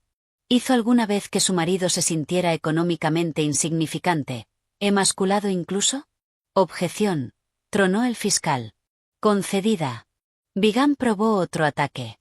El vídeo muestra al señor Kingsley inyectando las botellas, pero usted no tiene ninguna prueba de que su intención fuera matarla, ¿verdad? No podría haber sido, tal como declaró la señorita Vance, simplemente un intento de desacreditarla. Miré directamente al jurado. Inyectó una combinación letal de drogas en un vino que sabía que yo iba a beber. Contrató un seguro de vida de $15 millones a mi nombre, designando como beneficiaria a su amante. Y después planeó que me declararan mentalmente incompetente para controlar mis bienes. La intención me parece bastante clara. En sus alegatos finales, el abogado de Liam intentó pintar un cuadro de tormenta perfecta de pruebas circunstanciales y de una esposa que había orquestado una humillación pública dramática. El fiscal fue más simple, sosteniendo la jeringa desde la mesa de pruebas. Esto, dijo con calma, no es una disputa matrimonial. Es un asesinato premeditado disfrazado de copa de vino. El jurado deliberó menos de 6 horas. Culpable en todos los cargos: intento de asesinato en segundo grado, conspiración, gran hurto, falsificación y fraude electrónico. La vista de condena fue una formalidad. Yo elegí hacer una declaración como víctima. No hablé de mi dolor ni de mi miedo. Hablé de la violación de la confianza, no solo como esposa, sino como socia en una misión compartida. Hablé de los donantes cuya generosidad había sido robada y de los niños cuyos programas casi se quedaron sin fondos. Terminé mirando no a Liam, sino al juez. El mayor veneno no estaba en la botella. Estaba en la traición. Pido al tribunal que retire ese veneno de nuestra sociedad durante todo el tiempo que la ley permita. Liam recibió la pena máxima, de 25 años a cadena perpetua. Podría optar a libertad condicional dentro de 25 años, ya siendo un hombre de más de 70. Cuando los alguaciles se lo llevaron, por fin me miró. El odio había desaparecido, sustituido por un vacío hueco y aturdido. El arquitecto de un gran plan viendo cómo se cerraban de golpe los muros de su propia prisión. Isabella recibió 12 años, una condena sorprendentemente dura que enviaba un mensaje. Después del veredicto, en la escalinata del juzgado, una multitud de periodistas me rodeó. Levanté una mano. Solo haré una breve declaración. Las cámaras hicieron clic. Nunca se trató de venganza. Se trató de rendición de cuentas. La Fundación Kingsley ha sido reparada. Y seguimos adelante, guiados por los principios que casi nos arrebataron: integridad, valentía y verdad. No habrá más comentarios. Me di la vuelta y me alejé, con David y María a ambos lados. Un periodista gritó detrás de mí: «Señora Kingsley, ¿tiene algo que decirle a Liam?». No reduje el paso. Ya no tenía nada que decirle. Era un fantasma. El hombre con el que me había casado había muerto mucho antes del juicio. Si es que alguna vez había existido de verdad. La victoria no fue dulce. Fue una cirugía brutal y necesaria. El tumor había sido extirpado. Ahora podía empezar el trabajo largo y silencioso de sanar.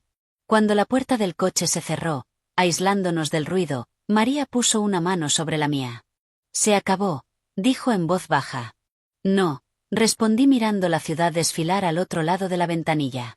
«Esto no ha hecho más que empezar». 6 meses. Parecía toda una vida y un parpadeo al mismo tiempo. La maquinaria legal había llegado a su conclusión final e irrevocable. Los recursos de Liam fueron presentados, una última jugada desesperada de trámite que llevaría años y no iría a ninguna parte. Isabella estaba en una prisión federal de Connecticut. Según los rumores carcelarios, ya estaba intentando montar unas memorias y un círculo de yoga. El público, con su apetito caprichoso, había pasado a escándalos más frescos. Yo ya no ocupaba portadas. Era una nota al pie, una historia ejemplarizante que, de forma improbable, había tenido un final feliz. Mi intención era mantenerlo así. El brownstone de East 71 Street volvía a ser mío, legal y espiritualmente. Lo primero que hice fue cambiar todas las cerraduras, códigos y sistemas de seguridad. Luego me enfrenté a la bodega. No había vuelto a bajar desde la noche en que descubrí el robo. María se ofreció a acompañarme. El zumbido del clima controlado era el mismo. Las hileras de vino, mi colección hermosa y cuidadosamente elegida, seguían allí como testigos silenciosos. Mis ojos fueron al hueco ahora vacío de la vitrina cerrada. El DRC y el Screaming Eagle se habían ido para siempre, retenidos como prueba. Su destino quedaba en manos de algún empleado del depósito judicial. No los quería de vuelta. Eran reliquias de un pasado embrujado. Parece una tumba, dije, con la voz resonando un poco. Era un santuario, corrigió María con suavidad, de pie a mi lado. Puede volver a serlo. Diferente, pero volver a serlo. Negué con la cabeza. No. Para mí ya no. Entonces una idea, que hasta ese momento había sido solo una intuición vaga, cristalizó en un plan. Un santuario, sí, pero no para botellas. Para personas. Llamé a un arquitecto al día siguiente. La transformación duró 4 meses. Los controles de temperatura y humedad fueron reutilizados.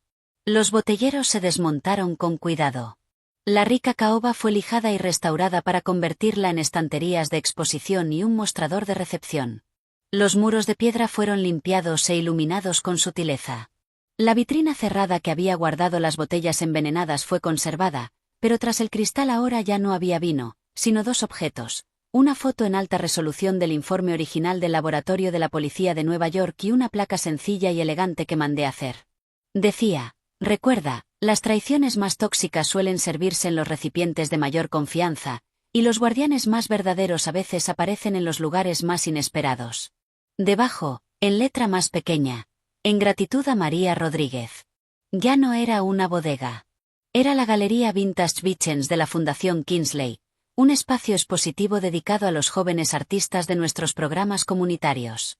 La muestra inaugural presentó a adolescentes del South Bronx. Sus pinturas vibrantes, caóticas y llenas de esperanza cubrían los muros donde antes habían dormido filas de Lafite y Latache. La noche de la inauguración fue suave y celebratoria. Sin etiqueta rigurosa, sin rigidez sofocante.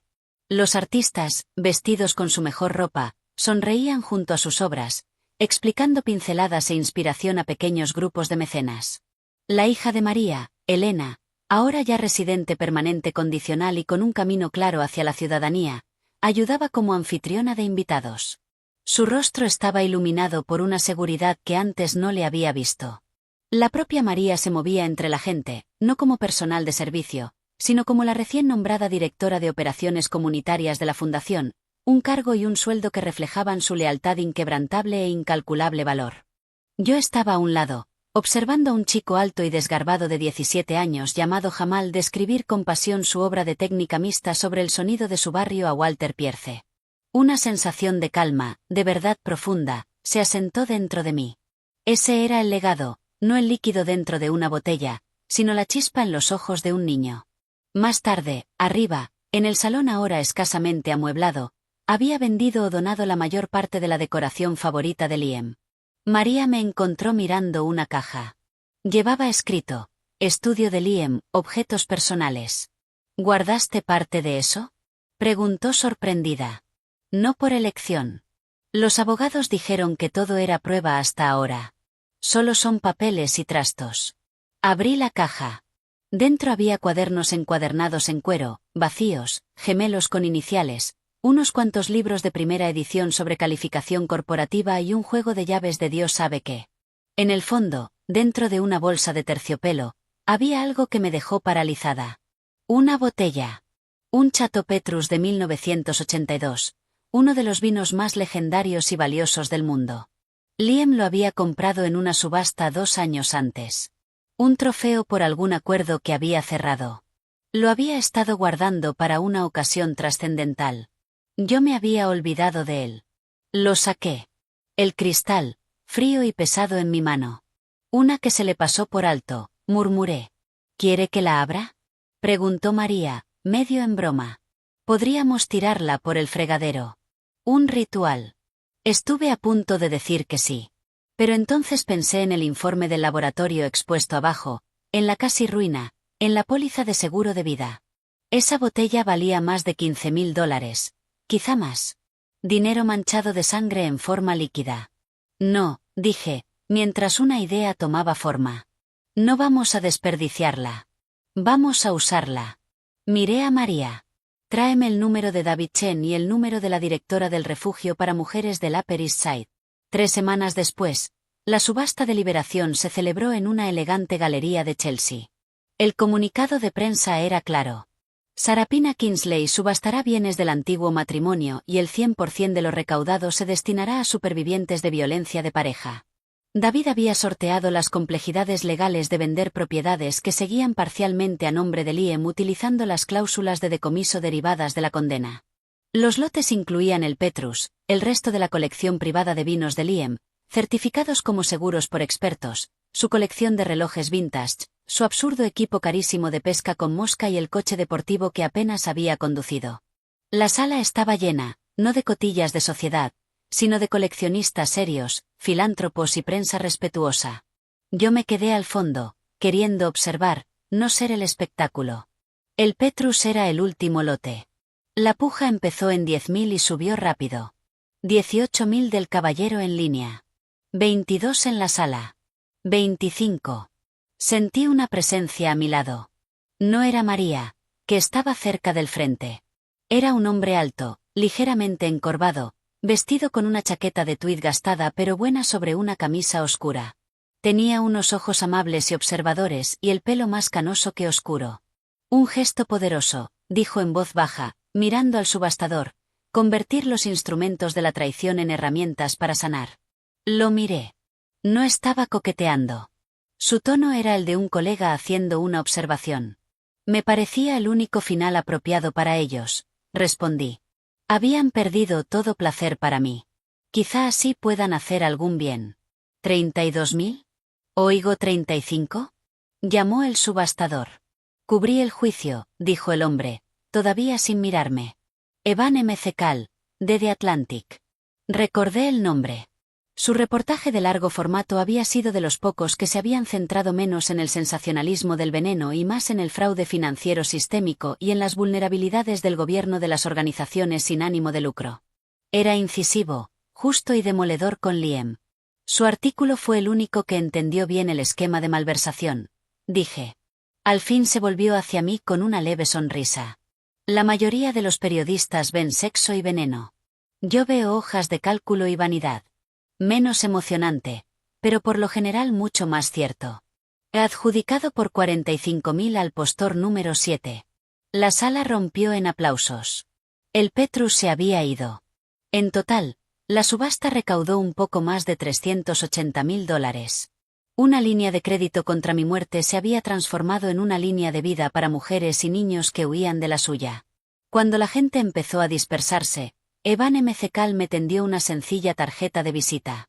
Cuando esté lista, dijo, me interesaría hablar, no sobre el juicio, sino sobre lo que viene después, sobre la iniciativa de integridad María Rodríguez, sobre cómo una persona reconstruye un sistema y a sí misma desde cero.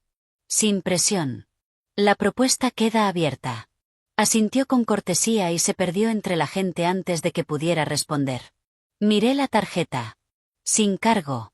Solo su nombre, un número y un correo. Era la primera interacción con un hombre en casi un año que no estaba teñida de lástima, oportunismo o necesidad profesional. Era simplemente una propuesta nacida del respeto por mi mente, no por mi notoriedad ni por mi fortuna.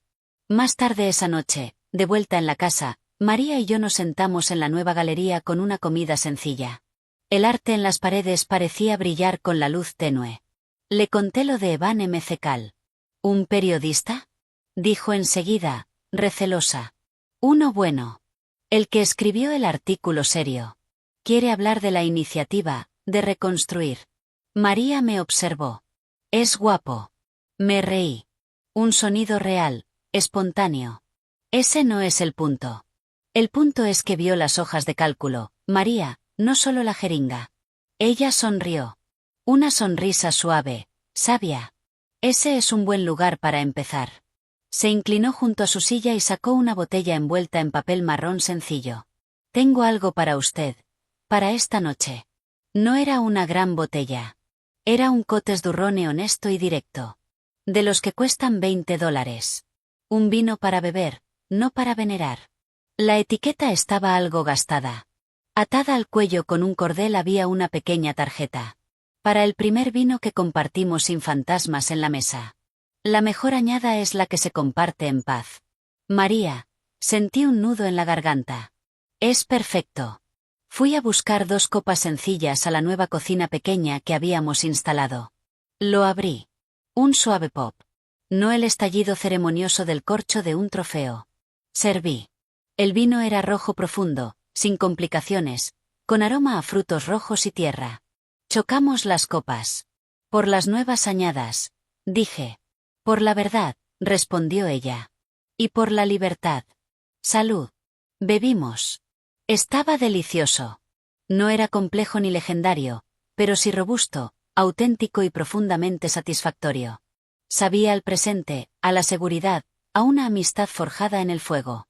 Mientras nos quedábamos en silencio, rodeadas por el arte vibrante de un futuro esperanzador, supe que el pasado por fin había quedado verdaderamente embotellado y guardado, no olvidado, pero sí neutralizado. Su veneno había sido extraído y sus restos, como el Petrus, se habían transformado en algo capaz de sanar. La bodega era una galería. El carcelero estaba en una celda. La empleada era directora. Y la víctima era simplemente una mujer sentada con una amiga, bebiendo una buena copa de vino, preguntándose por primera vez en mucho tiempo qué podría venir después. 1 año. Una línea en la arena, una órbita completa alrededor del sol desde la gala, desde las esposas, desde que el mundo se quebró y volvió a ensamblarse en una forma nueva y más sólida. La Fundación Kingsley de Educación Artística no solo sobrevivía, prosperaba. La iniciativa de Integridad María Rodríguez se había convertido en una fuerza silenciosamente poderosa en el mundo sin ánimo de lucro, ofreciendo subvenciones y apoyo legal a denunciantes. Ya había destapado 2 casos de mala asignación de fondos en organizaciones artísticas más pequeñas. Nuestra historia se había convertido en un caso de estudio sobre gobierno resiliente.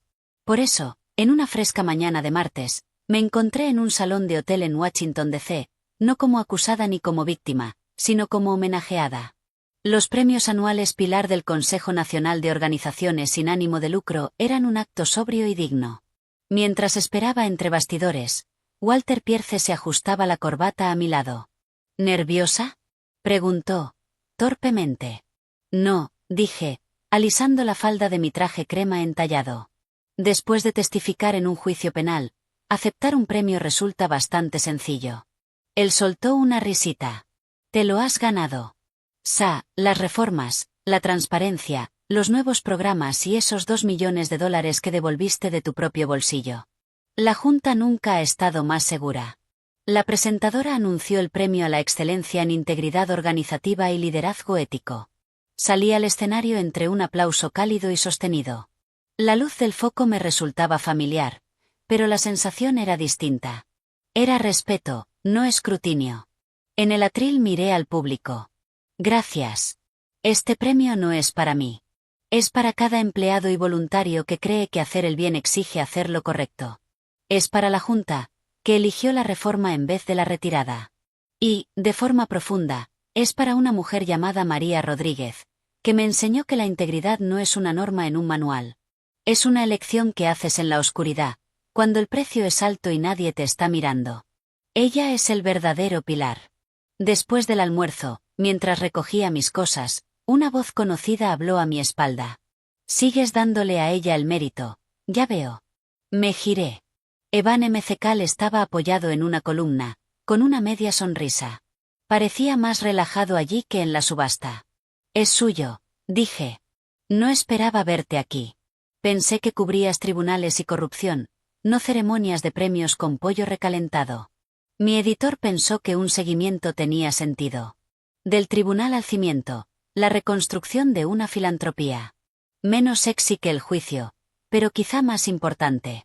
Caminó a mi lado mientras me dirigía al vestíbulo. ¿Tienes tiempo para un café? Extraoficialmente. Estoy en 3 sesiones. Encontramos un rincón tranquilo en la cafetería del atrio del hotel. La conversación fue fácil. Derivó desde los desafíos del control en organizaciones sin ánimo de lucro hasta el estado del periodismo de largo formato. Hizo preguntas perspicaces sobre la estructura de la iniciativa de integridad. Luego, con un segundo café, habló de una biografía de Rachel Carson que yo había mencionado en una entrevista reciente para el boletín de la Fundación. ¿La leíste?, pregunté sorprendida. Sí. Después de leer tu entrevista. Dijiste que su meticulosidad era una forma de coraje. Me gustó. Removió el café. El contrato del libro ya es oficial, he oído. Un Corquet Truth. Las noticias volaban rápido. Lo es. El anticipo va íntegro al nuevo fondo de formación profesional para mujeres inmigrantes. No lo hago por el dinero. Lo sé, dijo simplemente. Leí la propuesta que tu agente estuvo moviendo. No es un relato morboso ni un ajuste de cuentas. Es un examen forense del abuso financiero y de la recuperación institucional. Por eso quería hablar contigo del proyecto. The Atlantic está interesado en serializar una versión condensada. Mi editor quiere que yo me encargue de adaptar el texto. Lo estudié. Esa era la propuesta. Clara y profesional. Es un compromiso serio. ¿Por qué? Porque la historia de una mujer rica envenenada por su marido es una película de sobremesa. La historia de cómo esa mujer reconstruyó sistemáticamente su vida y su organización, y está usando ese modelo para ayudar a otros a evitar las mismas trampas. Eso es un manual. Eso es cambio. Y, francamente, es la historia que ahora me interesa contar. Sostuvo mi mirada con expresión abierta. Pero es tu historia. Así que te lo pregunto. ¿Te sentirías cómoda trabajando conmigo en ello? No había presión. Solo una propuesta clara y profesional, y otra personal, no dicha, pero suspendida en el espacio entre nosotros. Tomé un sorbo de agua, ganando un segundo. Sí, dije, con una condición.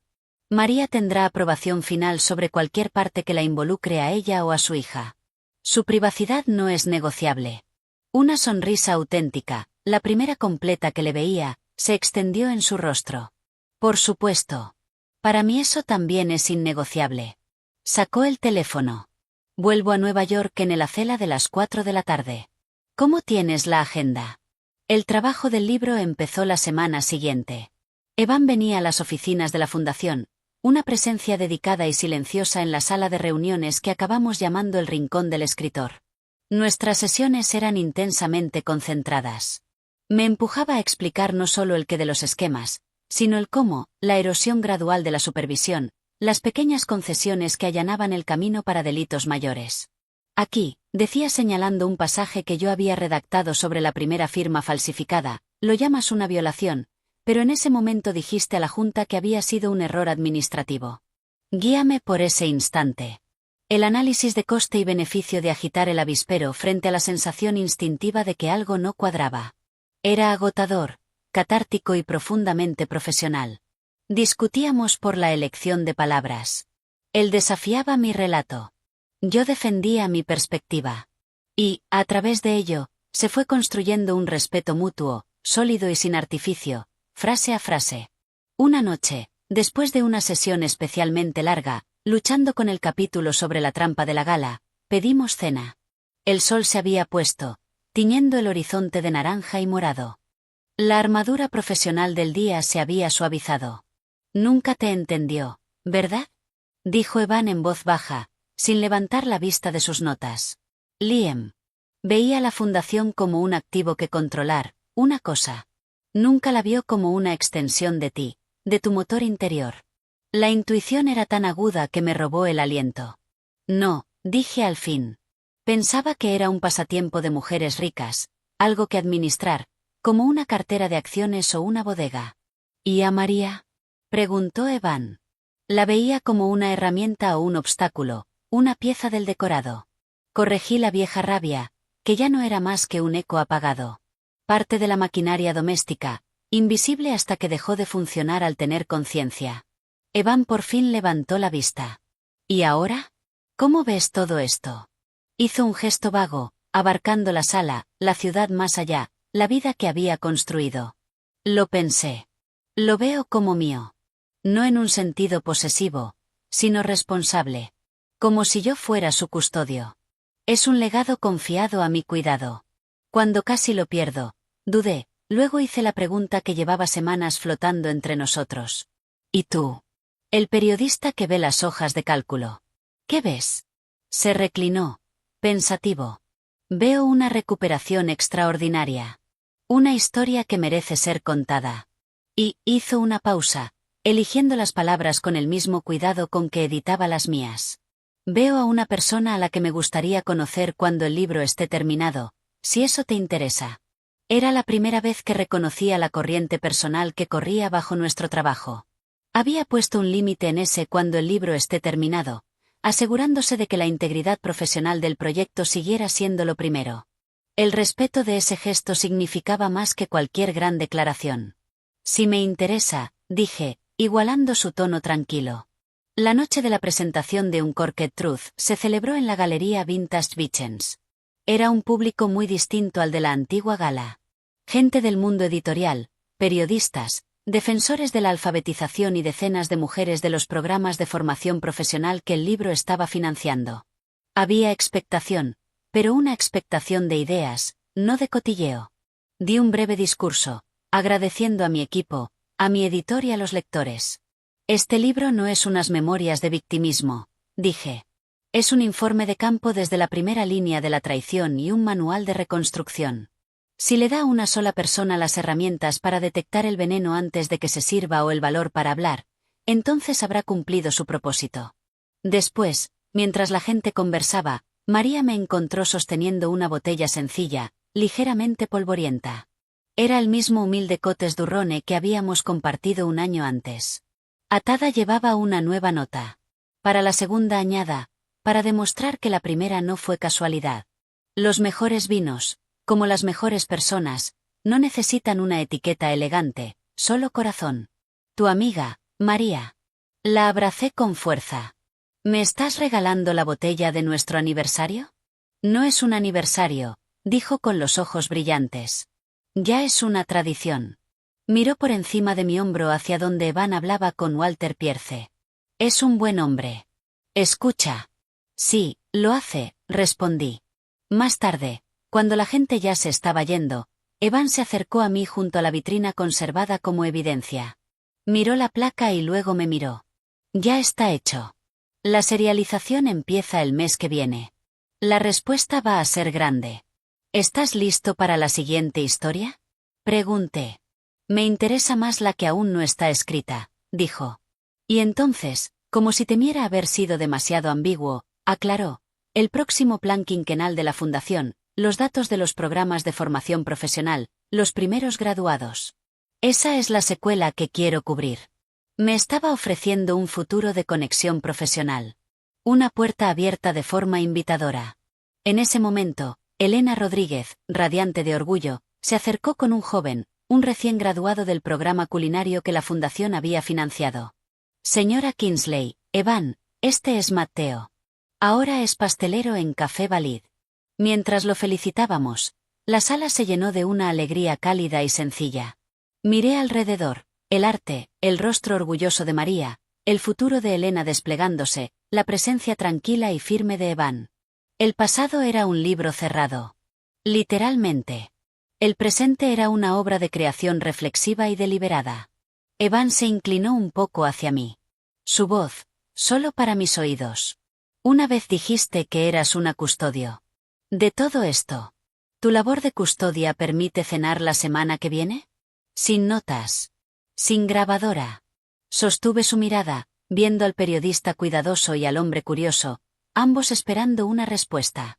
El miedo era ya un recuerdo lejano. La cautela, en cambio, era una herramienta bien ganada. La custodia, dije, con una sonrisa apenas asomando en mis labios, exige buen criterio. Y una cena me parece un uso excelente del mismo. No era un comienzo. Era una decisión mutua y reflexiva de explorar una posibilidad. Y, por primera vez en mucho tiempo, una posibilidad era exactamente todo lo que necesitaba que fuera. Era suficiente. El polvo, como suele decirse, se había asentado, pero no era el polvo muerto y apagado del abandono. Era la partícula limpia y cortante que queda suspendida en el aire después de una demolición necesaria, lista para que se levanten nuevos cimientos. El último recurso de Liam había sido rechazado. La condena seguía en pie, de 25 años a cadena perpetua. La noticia llegó en un correo escueto de la fiscalía. Lo leí una vez y luego lo borré. Ahora era un fantasma dentro de la maquinaria del Estado, y yo ya no tenía energía para fantasmas. Mi vida había adquirido un nuevo ritmo lleno de propósito. Las mañanas eran para la fundación. Las tardes para la iniciativa de Integridad María Rodríguez, que estaba recibiendo consultas de organizaciones sin ánimo de lucro de todo el país. Las noches solían ser para un manuscrito de mi siguiente proyecto, una guía práctica sobre salvaguardas financieras para pequeñas fundaciones, escrita junto a un contable forense. Y algunas noches, cada vez más, eran para Evan. Nuestra relación había evolucionado con una lentitud que se sentía medicinal. No había prisa. Éramos dos adultos con historia, con cicatrices, con identidades profesionales que exigían respeto. Nuestra primera cena oficial de Sin Notas ni Grabadora fue en un pequeño y brillante restaurante ucraniano del East Village. La conversación fluyó con facilidad, saltando desde el resurgir de los discos de vinilo hasta la geopolítica de las tierras raras. Él no preguntó por Liam. Yo no pregunté por su divorcio. Hablamos de la hora. Una noche, unos 6 meses después de la publicación del libro, estábamos en su apartamento, un loft en Brooklyn lleno de libros. Él cocinaba pasta. Yo, en teoría, picaba hierbas, aunque en realidad me dedicaba sobre todo a observar la forma metódica y tranquila en que se movía en su cocina. Sonaba suavemente un disco de Miles Davis. La Junta está presionando para hacer una gala la próxima primavera, dije, cortando un manojo de tomillo. Una celebración de la resiliencia. Me resisto. Me parece autocomplaciente. O es una señal, dijo Evan, probando la salsa, una declaración de que la organización no solo ha vuelto. Está prosperando. Una recaudación para la siguiente fase. Todo depende del enfoque. Me miró. Eres una maestra del enfoque, S.A. Lo sabes. A veces es agotador. La constante curaduría del relato. Bajó el fuego y me prestó toda su atención. Entonces no lo enfoques así. Enfócalo de otra manera. Hazlo sobre los artistas, los chicos, los denunciantes. La iniciativa ha ayudado. Hazlo sobre ellos. Tú solo pones el espacio y los canapés. Era un consejo sencillo y brillante. El tipo de consejo que daría una pareja. La palabra flotó en mi mente, desconocida y no del todo incómoda. Cambié de tema. La hija de María, Elena, recibió su carta de admisión en Cornell. Derecho. Una sonrisa grande se abrió en su rostro. Eso es fantástico. Debes de estar feliz por ellas. Lo está María. No la veía tan luminosa desde antes de que muriera Carlos. Hice una pausa. Está usando parte de su sueldo para crear un fondo universitario para los hijos de otras empleadas domésticas de su edificio. Lo llama el Fondo Onda. Evan negó con la cabeza, admirado. Es una mujer extraordinaria. Lo es. Lo miré. El vapor de la olla enroscándose entre nosotros. Evan, ¿por qué sigues aquí conmigo? La historia ya terminó. La serialización terminó. Ya conseguiste tu artículo premiado. Él no se inmutó. Se apoyó en la encimera, secándose las manos con un paño. Estoy aquí porque me gusta quién eres, no la historia, no la superviviente, no la filántropa. La mujer que discute conmigo sobre Miles Davis y Coultran. La mujer que se emociona en secreto con las hojas de cálculo. La mujer que, cuando confía, lo hace con los ojos bien abiertos. Mantuvo mi mirada. Sé que eres cautelosa. Debes serlo. Yo también lo soy. Así que somos cautelosos juntos. No es una mala forma de ser. Era la cosa más honesta que alguien me había dicho en años.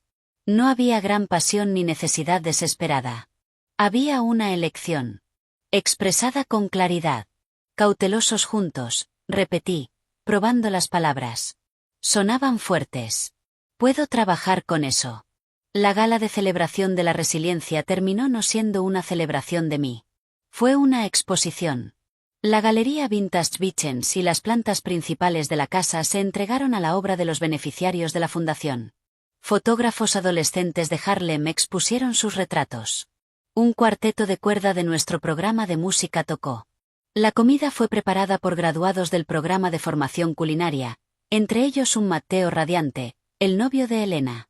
Los discursos no los dieron miembros de la Junta, sino una joven pintora tímida, una madre agradecida de un refugio financiado por la subasta y una contable de una organización sin ánimo de lucro de Ohio a la que la iniciativa de integridad había protegido después de que denunciara un fraude. Yo me movía entre la gente como anfitriona, no como homenajeada. Vi a Walter Pierce conversando profundamente con la joven pintora. Vi a María, resplandeciente con un vestido azul intenso, rodeada de amigas de su edificio, con el rostro animado. Y vi a Evan hablando con Mike Vargas, mi investigador privado ya contratado de forma permanente, que le contaba una historia de guerra convenientemente suavizada. Cerca del final de la noche, me encontré de nuevo en la galería, ya en silencio.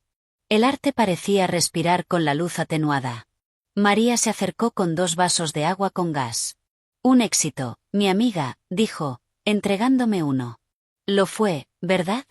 Dije chocando mi vaso con el suyo. Gracias a ti. Todo esto. No, dijo con firmeza. Gracias a ti. Porque elegiste escuchar. Porque elegiste luchar. Porque elegiste construir esto. Hizo un gesto hacia los lienzos vibrantes. Yo solo te entregué la herramienta. Tú hiciste la reconstrucción. Nos quedamos en un silencio cómodo. Luego dijo, Evan es un buen hombre. Te mira a ti, no a las cosas que te rodean. Lo sé, dije en voz baja. Es nuevo. Esa sensación de ser vista, no evaluada. Es una buena sensación. La mereces. Me apretó el brazo. No dejes que el pasado robe el presente, S.A. Ya te ha quitado demasiado. Más tarde, cuando los últimos invitados se marchaban, Evan me encontró junto a la vieja vitrina de pruebas conservada. Miró la placa y luego los 2 espacios en blanco de la pared donde antes habían estado el DRC y el Screaming Eagle. Destruyeron las botellas. Lo sabes, ¿verdad? Sí, dije en voz baja. Las pruebas. Cuando se agotaron los recursos, las incineraron. Recibí una notificación del tribunal. Bien, dijo. Polvo al polvo. Se volvió hacia mí. Tengo que ir a Londres un mes. Una serie sobre tratados de extradición por delitos de cuello blanco. Aburrido, pero importante. Un mes es mucho tiempo, dije, sorprendida al notar que lo decía de verdad. Lo es. Y no lo es. Dio un paso hacia mí. Cuando vuelva, me gustaría seguir siendo cauteloso contigo. Quizá un poco menos cautelosos. Sentí una sonrisa tirando de mis labios. ¿Esa es su opinión profesional, señor McCall? Es la personal, señora Kingsley. Extendió la mano.